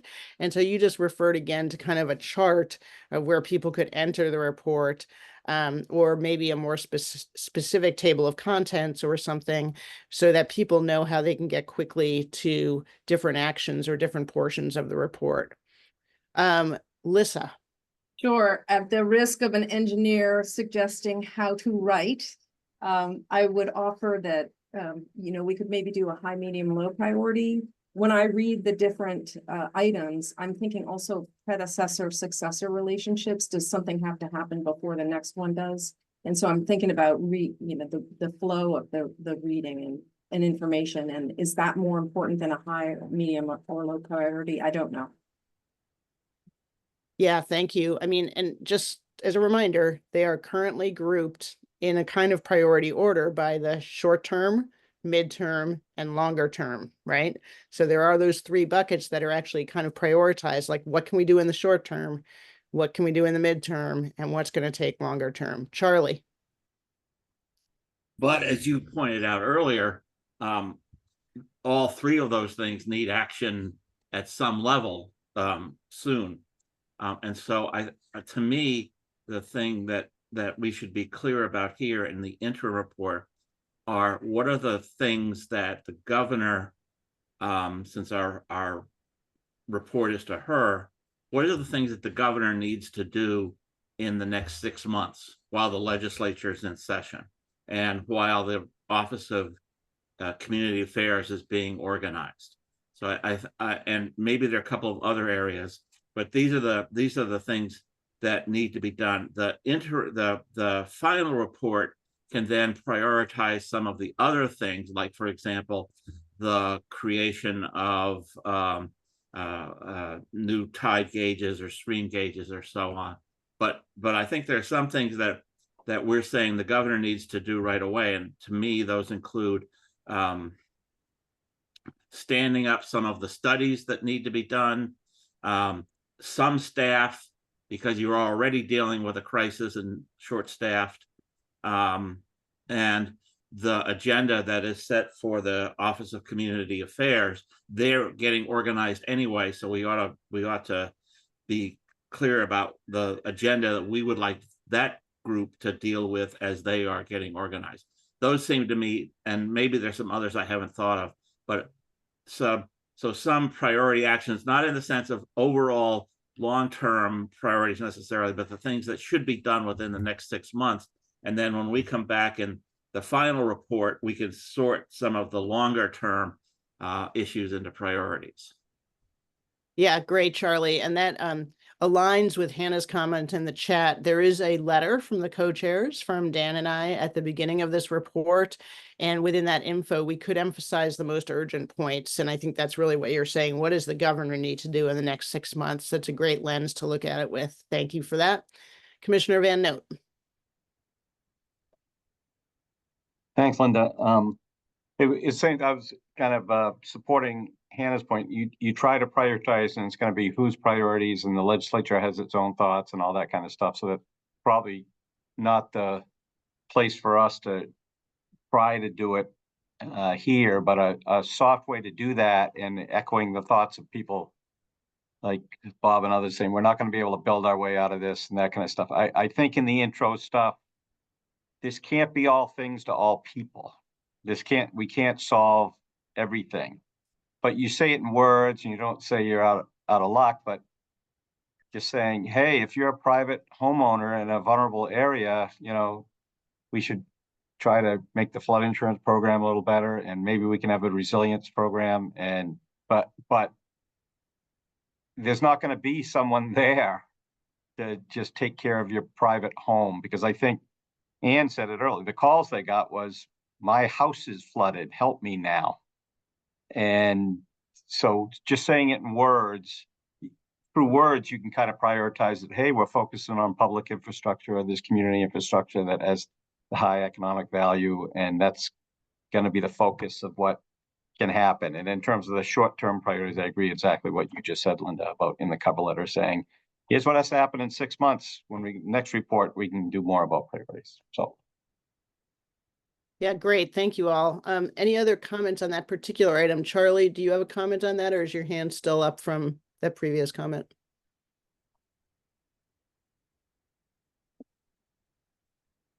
I think that was great. I think that was all super helpful on that issue. So let's move actually to the executive summary. There were some comments about the executive summary. And one of those actually, Charlie, was yours, talking about needing more assignment of the implementation responsibility. Now, clearly, a lot of implementation responsibility are different agencies, I would assume. Some are municipal governments, some are regional EMAs, some are this, some are that. Do you have thoughts, Charlie, or other people about how we might weave this the assignments in here for that, so that there's some responsibility and this is not just all in the abstract voice? I would just maybe say that for our writing team, I think that Charlie's comment is very helpful. There's some places we don't know, but there are some places that would make this report much more concrete, and it sort of does piggyback on, I think, Jack's comment about clear language beyond support. Support, of course, great job, I'm supporting you. Clearly we want some places we could make that clearer, and we just went through a similar exercise with the climate plan. So we'll just say to Charlie and Jack's point, I think it gets a question is, does anybody disagree with trying to assign responsibility for who's going to do those things, or making some of the language alternatives to support just more clear? Charlie, I don't know if you have anything you want to add about that accountability piece. No, I leave the appropriate choice of agency to the drafting team. I have no problem with that. They know better the agendas at the various organizations and where it's appropriate to fit in the work of the commission.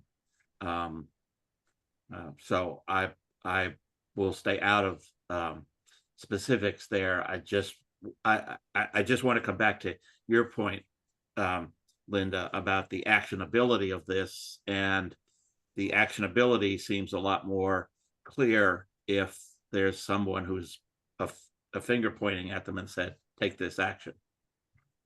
I could not agree more. And especially just in terms of, government and how it works. I mean, because sometimes we can be like a cartoon, right? So, Bruce.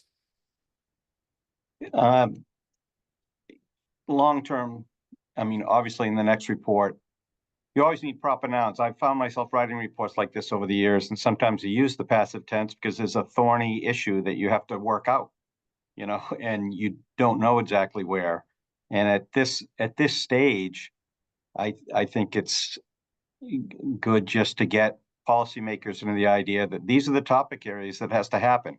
The proper noun of who's doing what in the accountability, certainly when you get to the next 6 months kind of stuff, right? Where you're saying that has to happen there, you can't wait to work that out. But some of these things are actually, Brian, I think artfully written, because you're doing it because you're not sure exactly where it's going to go, and so you leave it open. If this group knows where that is, and we know it sitting here now, and we know it's going to be supported on a policy level, absolutely, we should be as specific as possible now.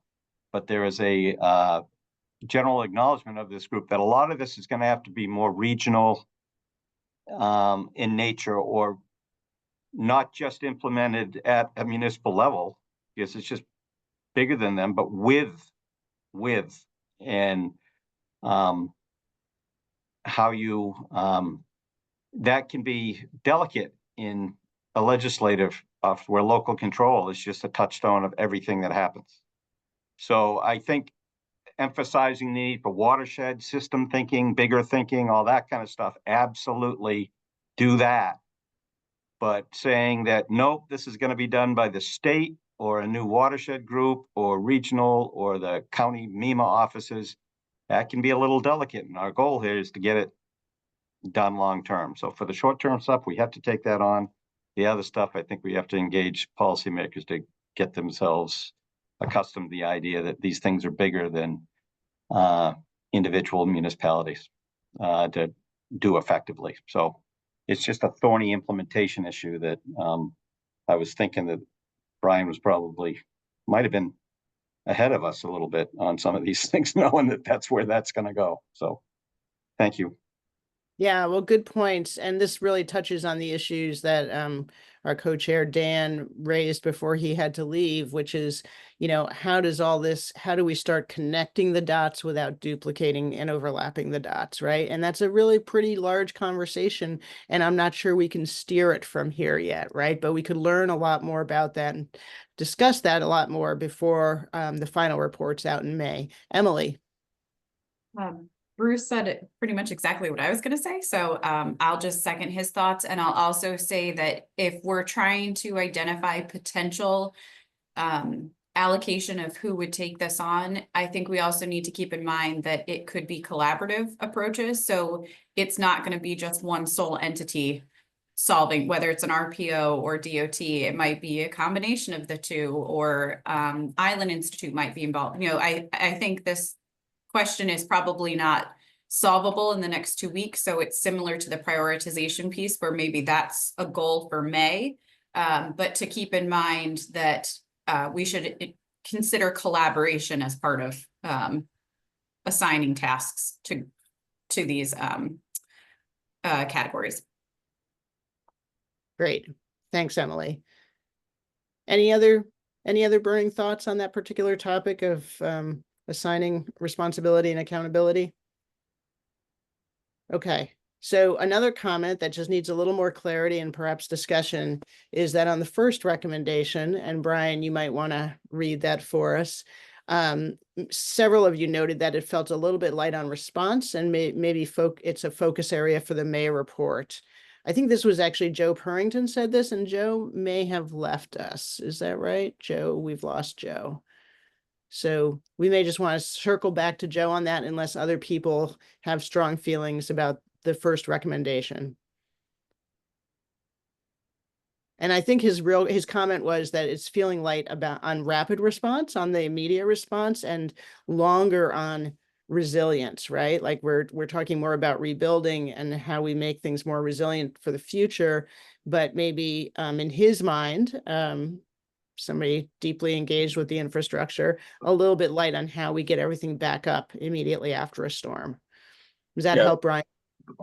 Linda, sorry, I don't want to speak for Joe, but I would agree with you. I know that, as I talk to them around every winter or every event related to storms, I know that is a big portion of their time is the kind of preparing for and responding to the acute nature of these storms to get the power back on. So I think you're right on that. Yeah. Great. Thank you. All right, recommendation number 9, which is about permitting, had quite a bit of discussion from various sides. So we did talk about adding a federal permitting issues, kind of a call out box, and referencing perhaps the New York permitting example. Melanie.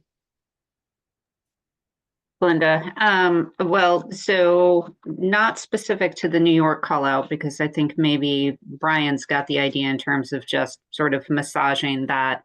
And as Rob described, if there's a particular detail in there that we want to pull out, that might be something that we have to just kind of do a little research on as we try to finalize the draft. But following up on Jack's comment, so related to number 9, on page 25 on the bullet that, sorry, I've been scrolling around looking at other things now, so I don't have that one particularly in front of me. Let me get there. So balance environmental, first bullet, balance environmental protections with expediency, blah, blah, blah. I would suggest that we should add to that bullet at the end of that sentence by increasing options for permits by rule. I think that's one where it would be good to be more explicit about that right there in the bullet itself. Great. Thank you so much, Commissioner. And I think, Brian, that answers another question there about the expanded use of permit by rule and exemptions, or do we still want a little bit more clarity on that? than what Melanie just said. Think that was helpful, Melanie. I think that addresses it. You're saying that was on page 29, Melanie? 25. 25. 25. Great. Yeah. Great. Thank you. Thank you for that specificity. It's really is going to help get this final version turned around. The more specific we can be on some of these things. So, Pete mentioned that in recommendation 6, 9, 11, and 12, we might focus a little bit more on the theme of retreat and not just of rebuilding and resilience. Any specific language thoughts about that, and how does the rest of the group feel about that? Go, and then I'll give you some other options too. How do we feel about focusing a little more on retreat? Let me just ask that question. Are we all good with that? I'm good with it. Thanks, Bob. Any others, comments, thoughts about emphasizing retreat? Charlie. So I think it's important to discuss the option. It has to be done very carefully. You cannot put the words retreat and mandate in the same sentence, paragraph, page. That will just anger people and undermine the whole thing. I think you have to recognize that retreat, as evidenced by a lot of the storms and the FEMA buyout program, is something that people want in some places. They volunteer for it.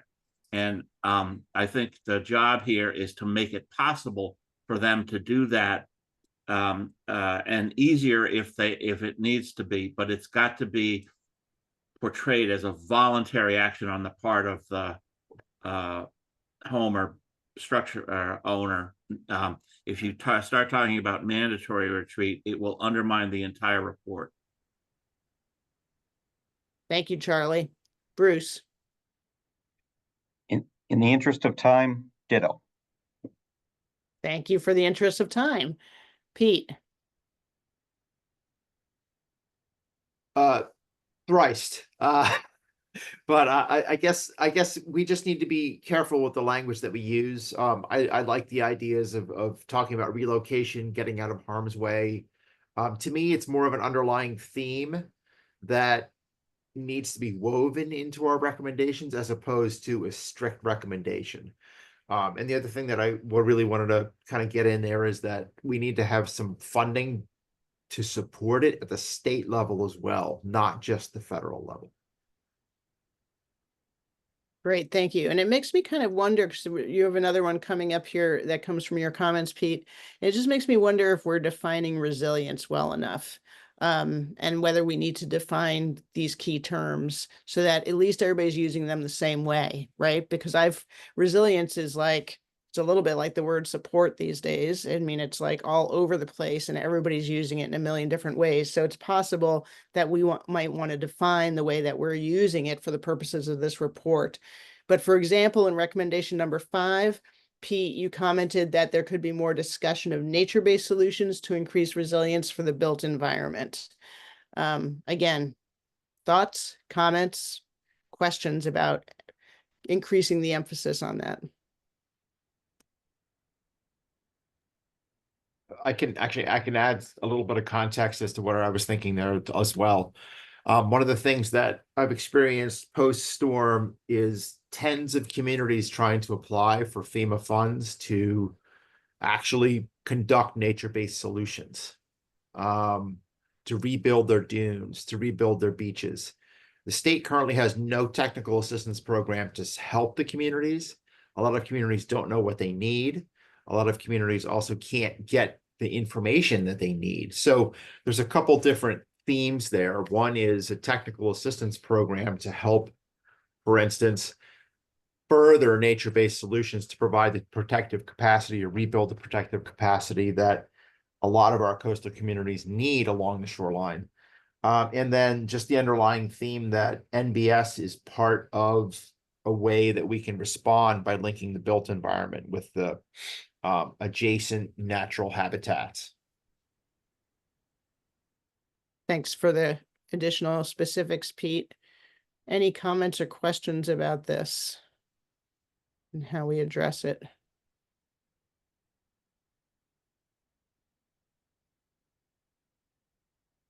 Okay. There was a lot of talk about different codes and code enforcement.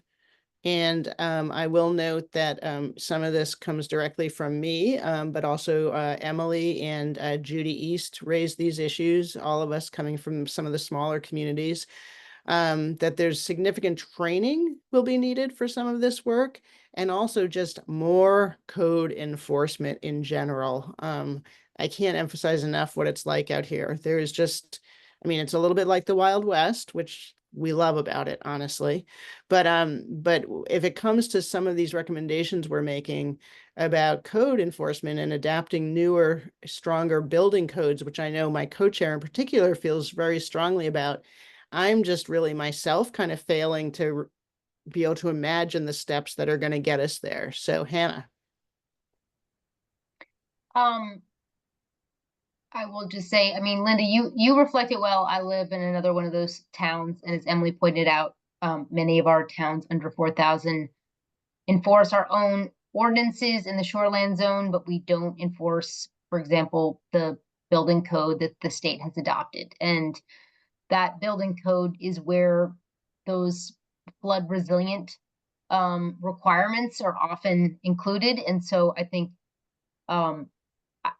I would just say we're deep into this in the Climate Council as well, because the buildings working group has focused on the need for significant improvements and increases in support for code enforcement officer, regional options, as well as training for building contractors, because a lot of this is actually the more the folks building buildings and infrastructure, and mostly with codes, we're talking about buildings, can be ready and well educated, the more likely they are to be enforced. And I will say we're working, Matt Marks from the Associated General Contractors and a lot of others are sort of engaged in that conversation about how we can support that in the state legislature. The code enforcement process and staff are moving into the Maine Office of Community Affairs. It has been pretty bogged down in terms of the timeliness and the trainings. And I would say there's going to be a pretty strong legislative effort around that. So I guess I would just say I don't disagree with anything, but there are quite a few folks who are, that focus has been very much about energy codes.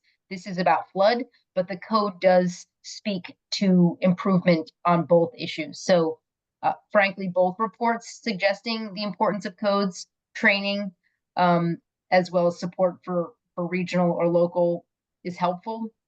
I don't know how deeply you want to get into encouraging, Linda, towns like yours to enforce those codes, which they don't currently enforce. That's a stickier thing. And I know there are others thinking about ways to do that gently with carrots and not just sticks. Yeah, you go through these storms and you feel you tend more toward the stick approach than the carrot after a little while. But I did want to add, Brian, that I think that Charlie talked about education broadly, and that perhaps we need we're talking about infrastructure rebuilding and resilience, and like the climate plan, we're talking about a bunch of new skill sets that we do not have the human capacity for in the state right now. So how we create a paragraph, a recommendation, or something about the need to get our education systems aligned for some of these new areas in which we are desperately going to need personnel and labor, I think is really super important to both reports, I would think, Hannah. So I don't know, maybe we just take how the Climate Council is doing it and just make the linkage, as we say there. But Judy, you have your hand up.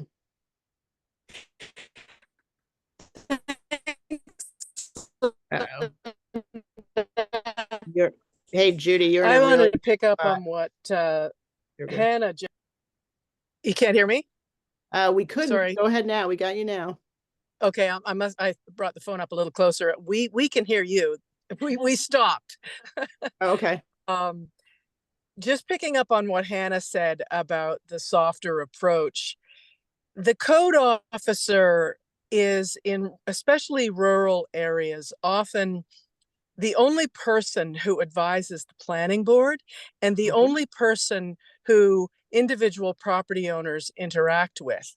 And it's a real finesse that they have to take between enforcing rules and helping people understand them and directing them to resources so that they can fix problems that they may have created themselves or were foisted upon them. So, you know, I think we need to look at code enforcement in that same vein of education.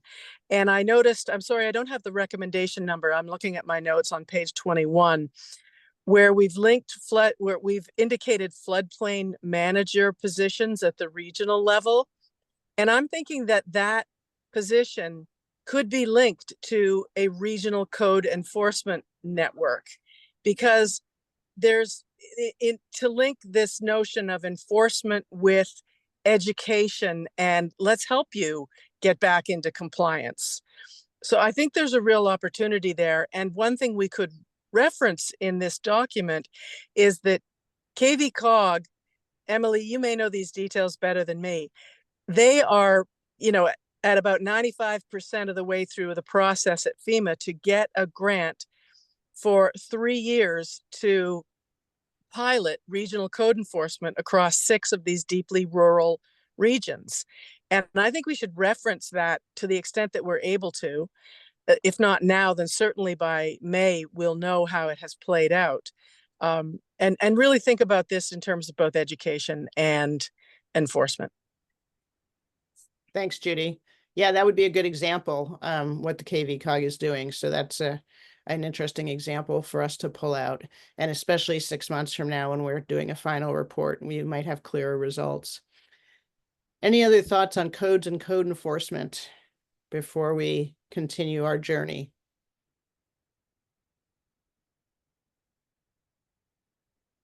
Okay. I guess I might just point out that there are federal funds coming. We don't have them yet, but just so for general awareness on particularly for energy codes, funds coming to also help support this. So it'd be good to make mention of that.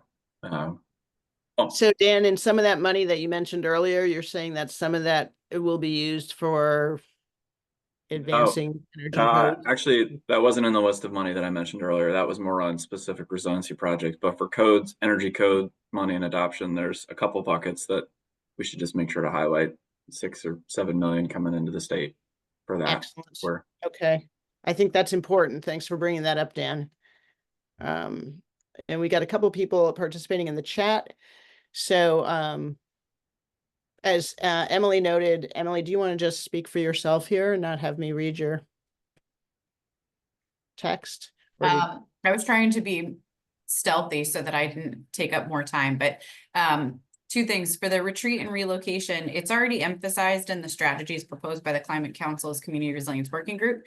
So maybe a quick solution, knowing that we have to get this out in 2 weeks or 3 weeks, is to just cross-reference and support those recommendations in the update.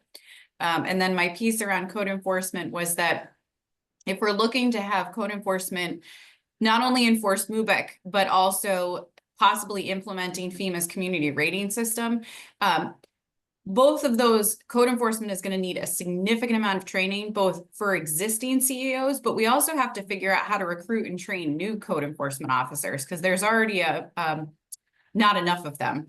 And the community rating system program has a number of elements, including auditing of permits issued in the flood zone, that we're going to need to be sure that our code enforcement is trained and feels confident in implementing those pieces. So just emphasizing that training and education piece. Great, thank you.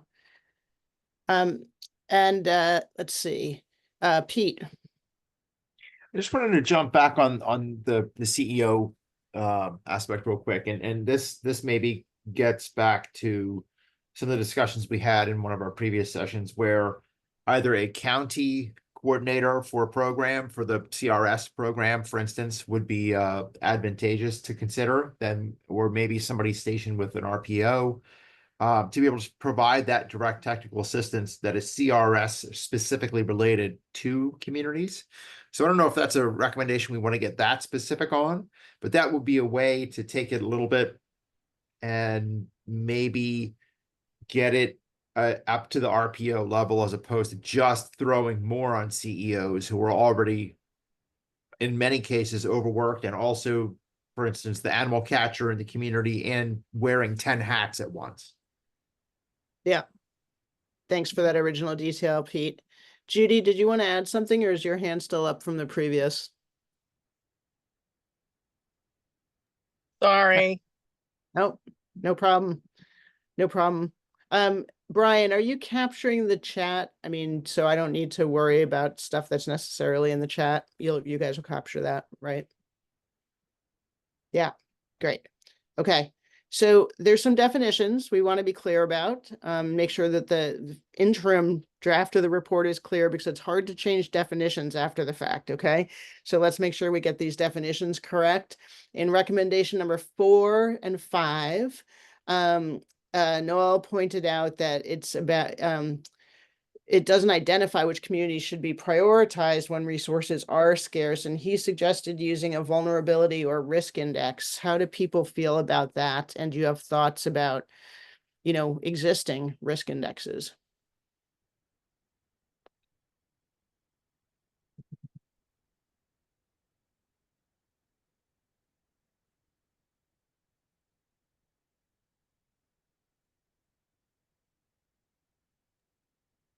No thoughts on that one? Overwhelming support or none at all?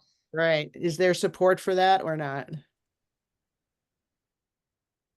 Well, I mean, I think it gets back to the question of, relocation. I mean, a place might be highly vulnerable, but it's highly vulnerable because there really shouldn't be, development on that property. And are we going to invest? Are we going to prioritize those areas? I guess that.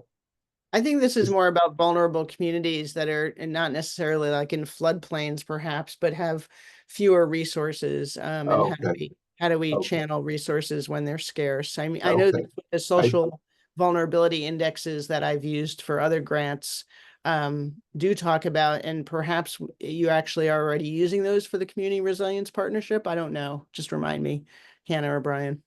Yeah, I would say, yes, we are using them and recently updated it for Maine.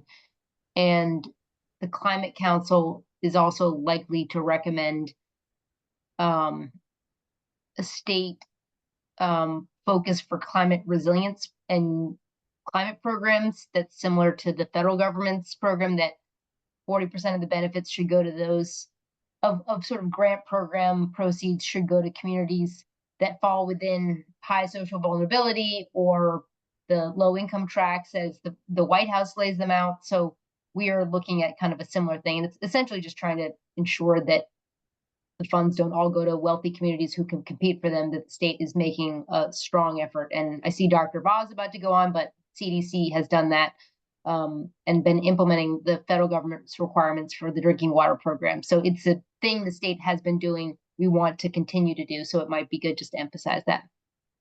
Great. Thank you, Hannah. Dr. Va.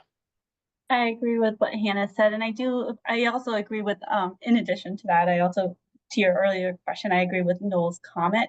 And I think maybe one way to do that is, one, we, using whatever vulnerability index score that we choose to use. But you're right, Hannah mentioned that we already use one, or there's some recommendations that in the Maine Won't Wait recommendations that sort of mentions one. And maybe one way to do that is it will help prioritize risk groups in terms of vulnerable communities, and maybe not dictate, but to inform. And I think that provides some level of flexibility so that it's informing how we prioritize limited resources, but knowing that there could be things that are not predictable, that we would have to take into consideration when allocating those resources. Good, thank you.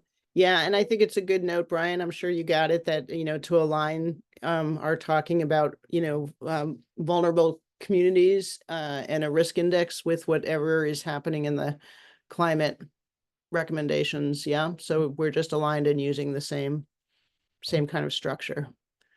But emphasizing that would be a good thing.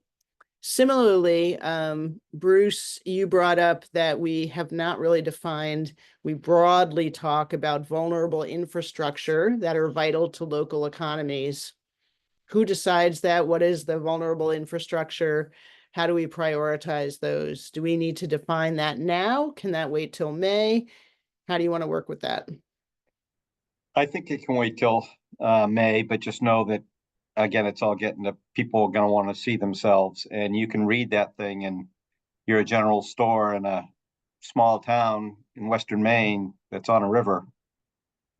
Yeah, I'm a private infrastructure that's critical to the local economy. I'm the only store. And if that's what we mean, okay. But if it's not, that's going to be a thing. I think it's just people are going to see themselves in this language. And I guess it's more the negative. If there's things we're not thinking, we have to say. On one end of the spectrum, I use the dock in front of a millionaire's house, or billionaire's house now, because a lot of millionaires. But we're not saying that dock washes away, that we're going to come fix it for them. But right. what if that person lets 2 lobster boats work off it? And so that line drawing thing is just, that can wait, but just know that it's going to be a big deal, and who decides will be a big deal. And ultimately it will come down to some kind of regulation, indoor statute or something like that will end up probably deciding it. So just trying to manage expectations early, that's all. And so language in the cover letter or that kind of stuff, of just general language that we can't be all things to all people, but here's do it the positive way. Here's the areas where we know we're focusing on. Yeah, great. Thank you.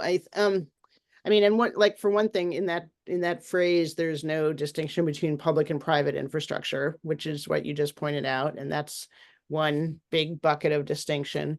And we probably do need to kind of fine tune this a little bit so that we're being more clear about what our infrastructure that's vital to local economies are. Other people have thoughts about that and what that might be.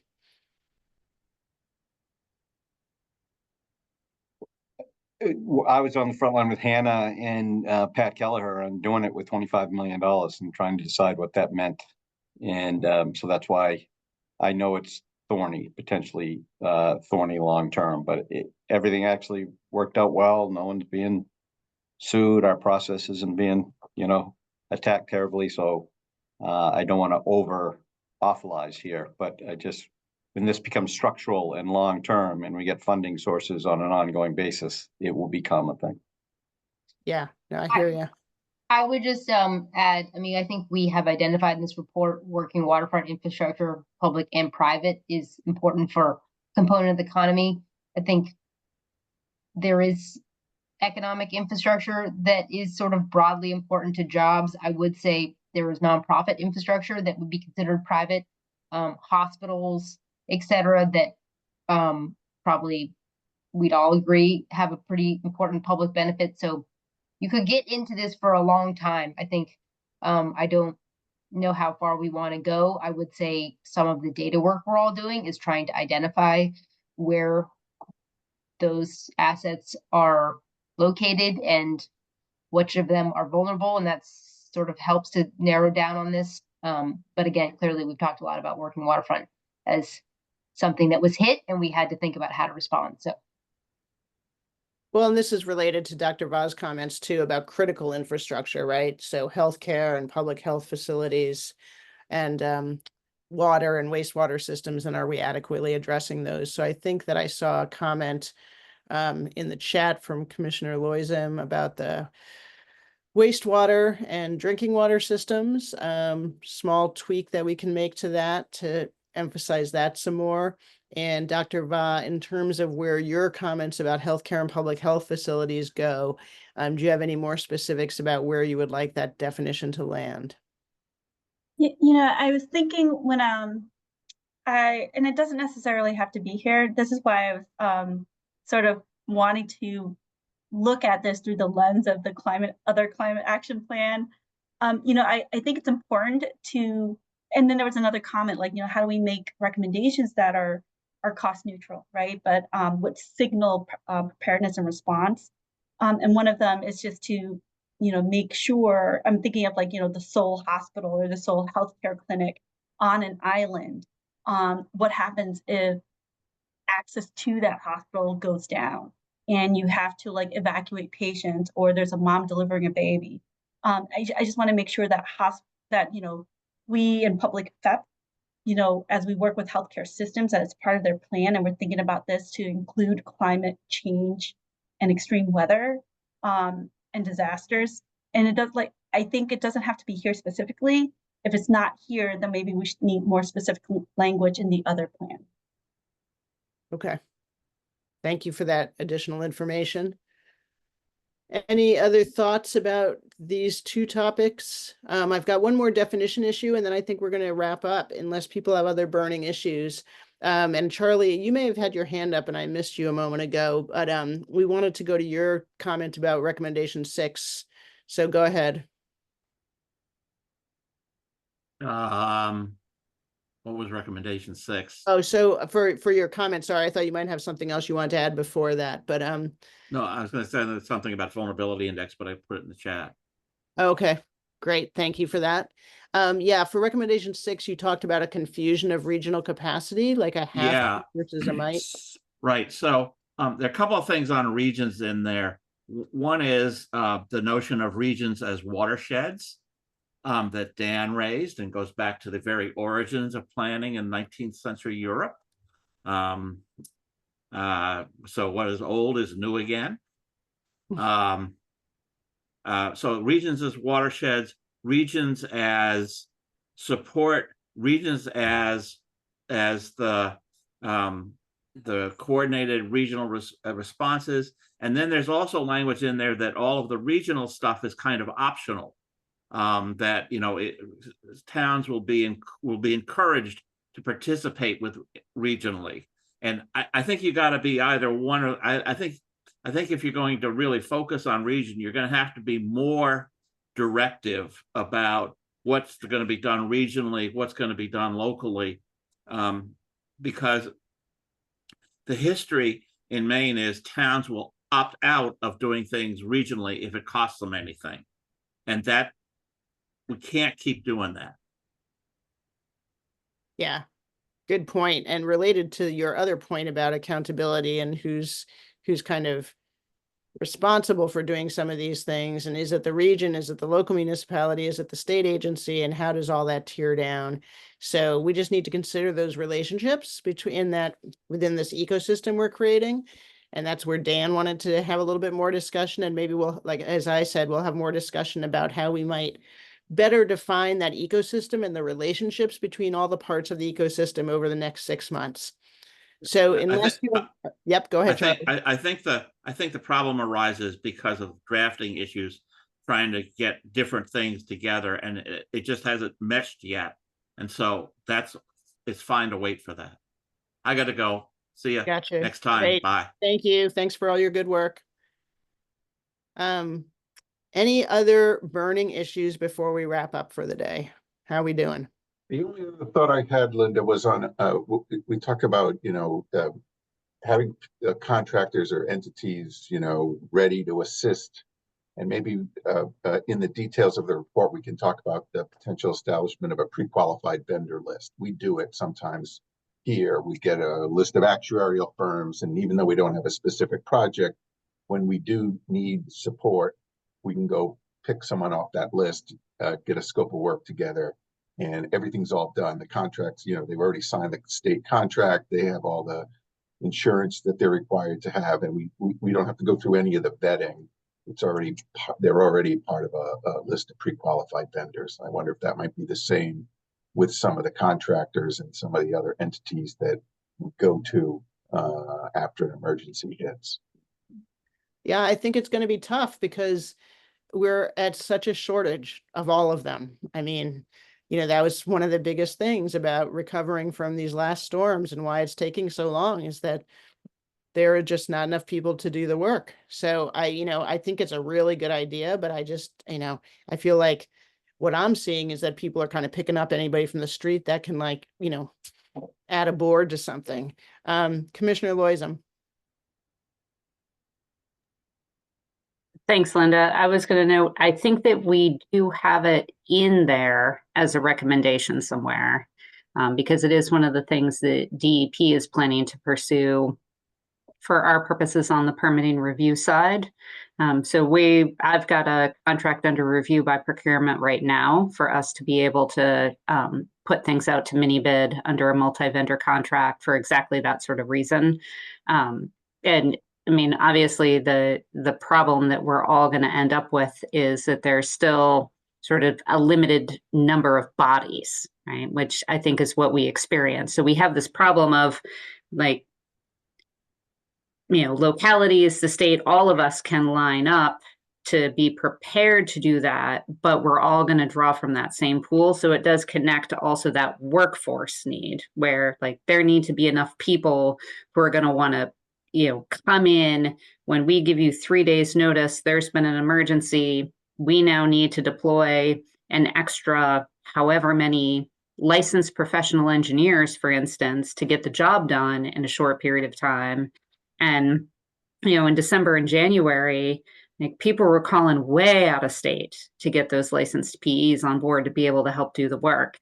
And so, as Linda said, you know, I'd have to go in there and look and see how much emphasis we have around, like, workforce development to have the people available to do that work for us. So I think we've got a good recommendation about having the system set up to call on those people, but you still got to have the live bodies to respond to the call. Yeah, absolutely. Thank you for that. Hannah?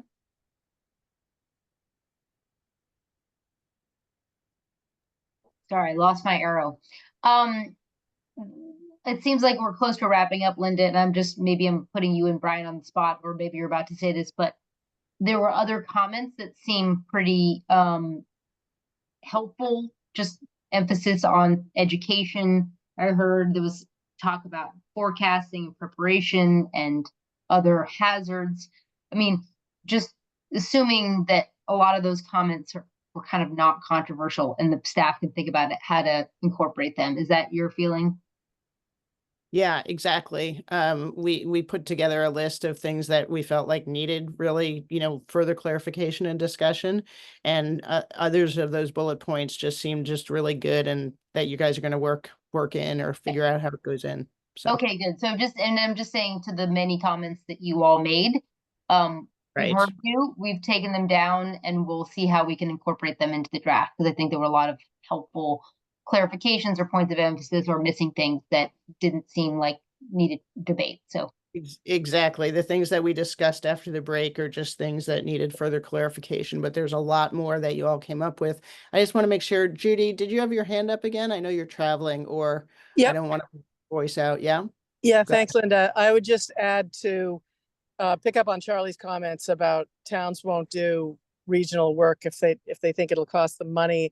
And it made me think that this whole notion of where the appropriate level is, or the appropriate scale for doing any of the work, that we can, in my mind, we should look through the lens of efficiency and where the expertise is.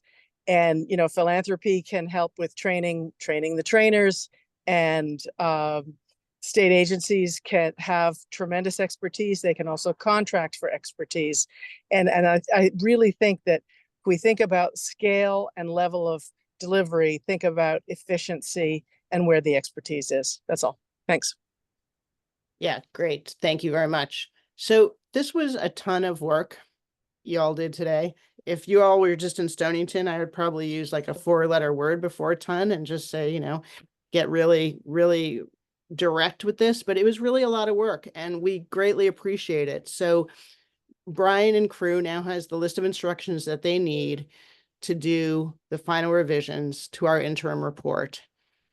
This is really the last deadline right here before our next 6 months. So for this interim report, which is going out there and going to the governor and going to the legislator, make sure that you have said everything you need to say. If you haven't, please email me and Dan and Hannah and Brian, and we'll make sure that we consider it, because everything you said today was really important and really worthy of consideration. And I appreciate you bringing your best selves and your best read and your best thinking to this. So this is the report that's going to go to the governor next month and represent the work. And as Dan and I have said many times, our work isn't over. This is an interim report. We've talked a lot today about different items we want to flesh out over the next 6 months, things that don't need to be in an interim report, but do need to be in a final report. So you all know a lot already about what the work is going to be over the next 6 months. We're going to shift to a monthly meeting schedule starting in November. Staff are going to send out the calendar holds shortly. The first 4 of those will be virtual. The final 2, when hopefully, maybe, possibly, we get out of storm season in April and May, will be in person. So we won't see each other in person for a while, but we will be seeing each other on the screen still over the next 4 months. Some of the topics that we've talked about already include the federal funding landscape and opportunities for implementation. Some of what Hannah started with today, and digging a little deeper into some of that money that Sam has talked about that could be lying on the table, and how do we actualize some of that, okay? Flood risk data analysis results and opportunities for flood risk reduction. Again, this is more of the work that Dr. Brody's team is continuing to work on. And digging into that more deeply. I mean, this is, to get an interim report out in 6 months on a topic as large as this for a state as large as ours, no small amount of work.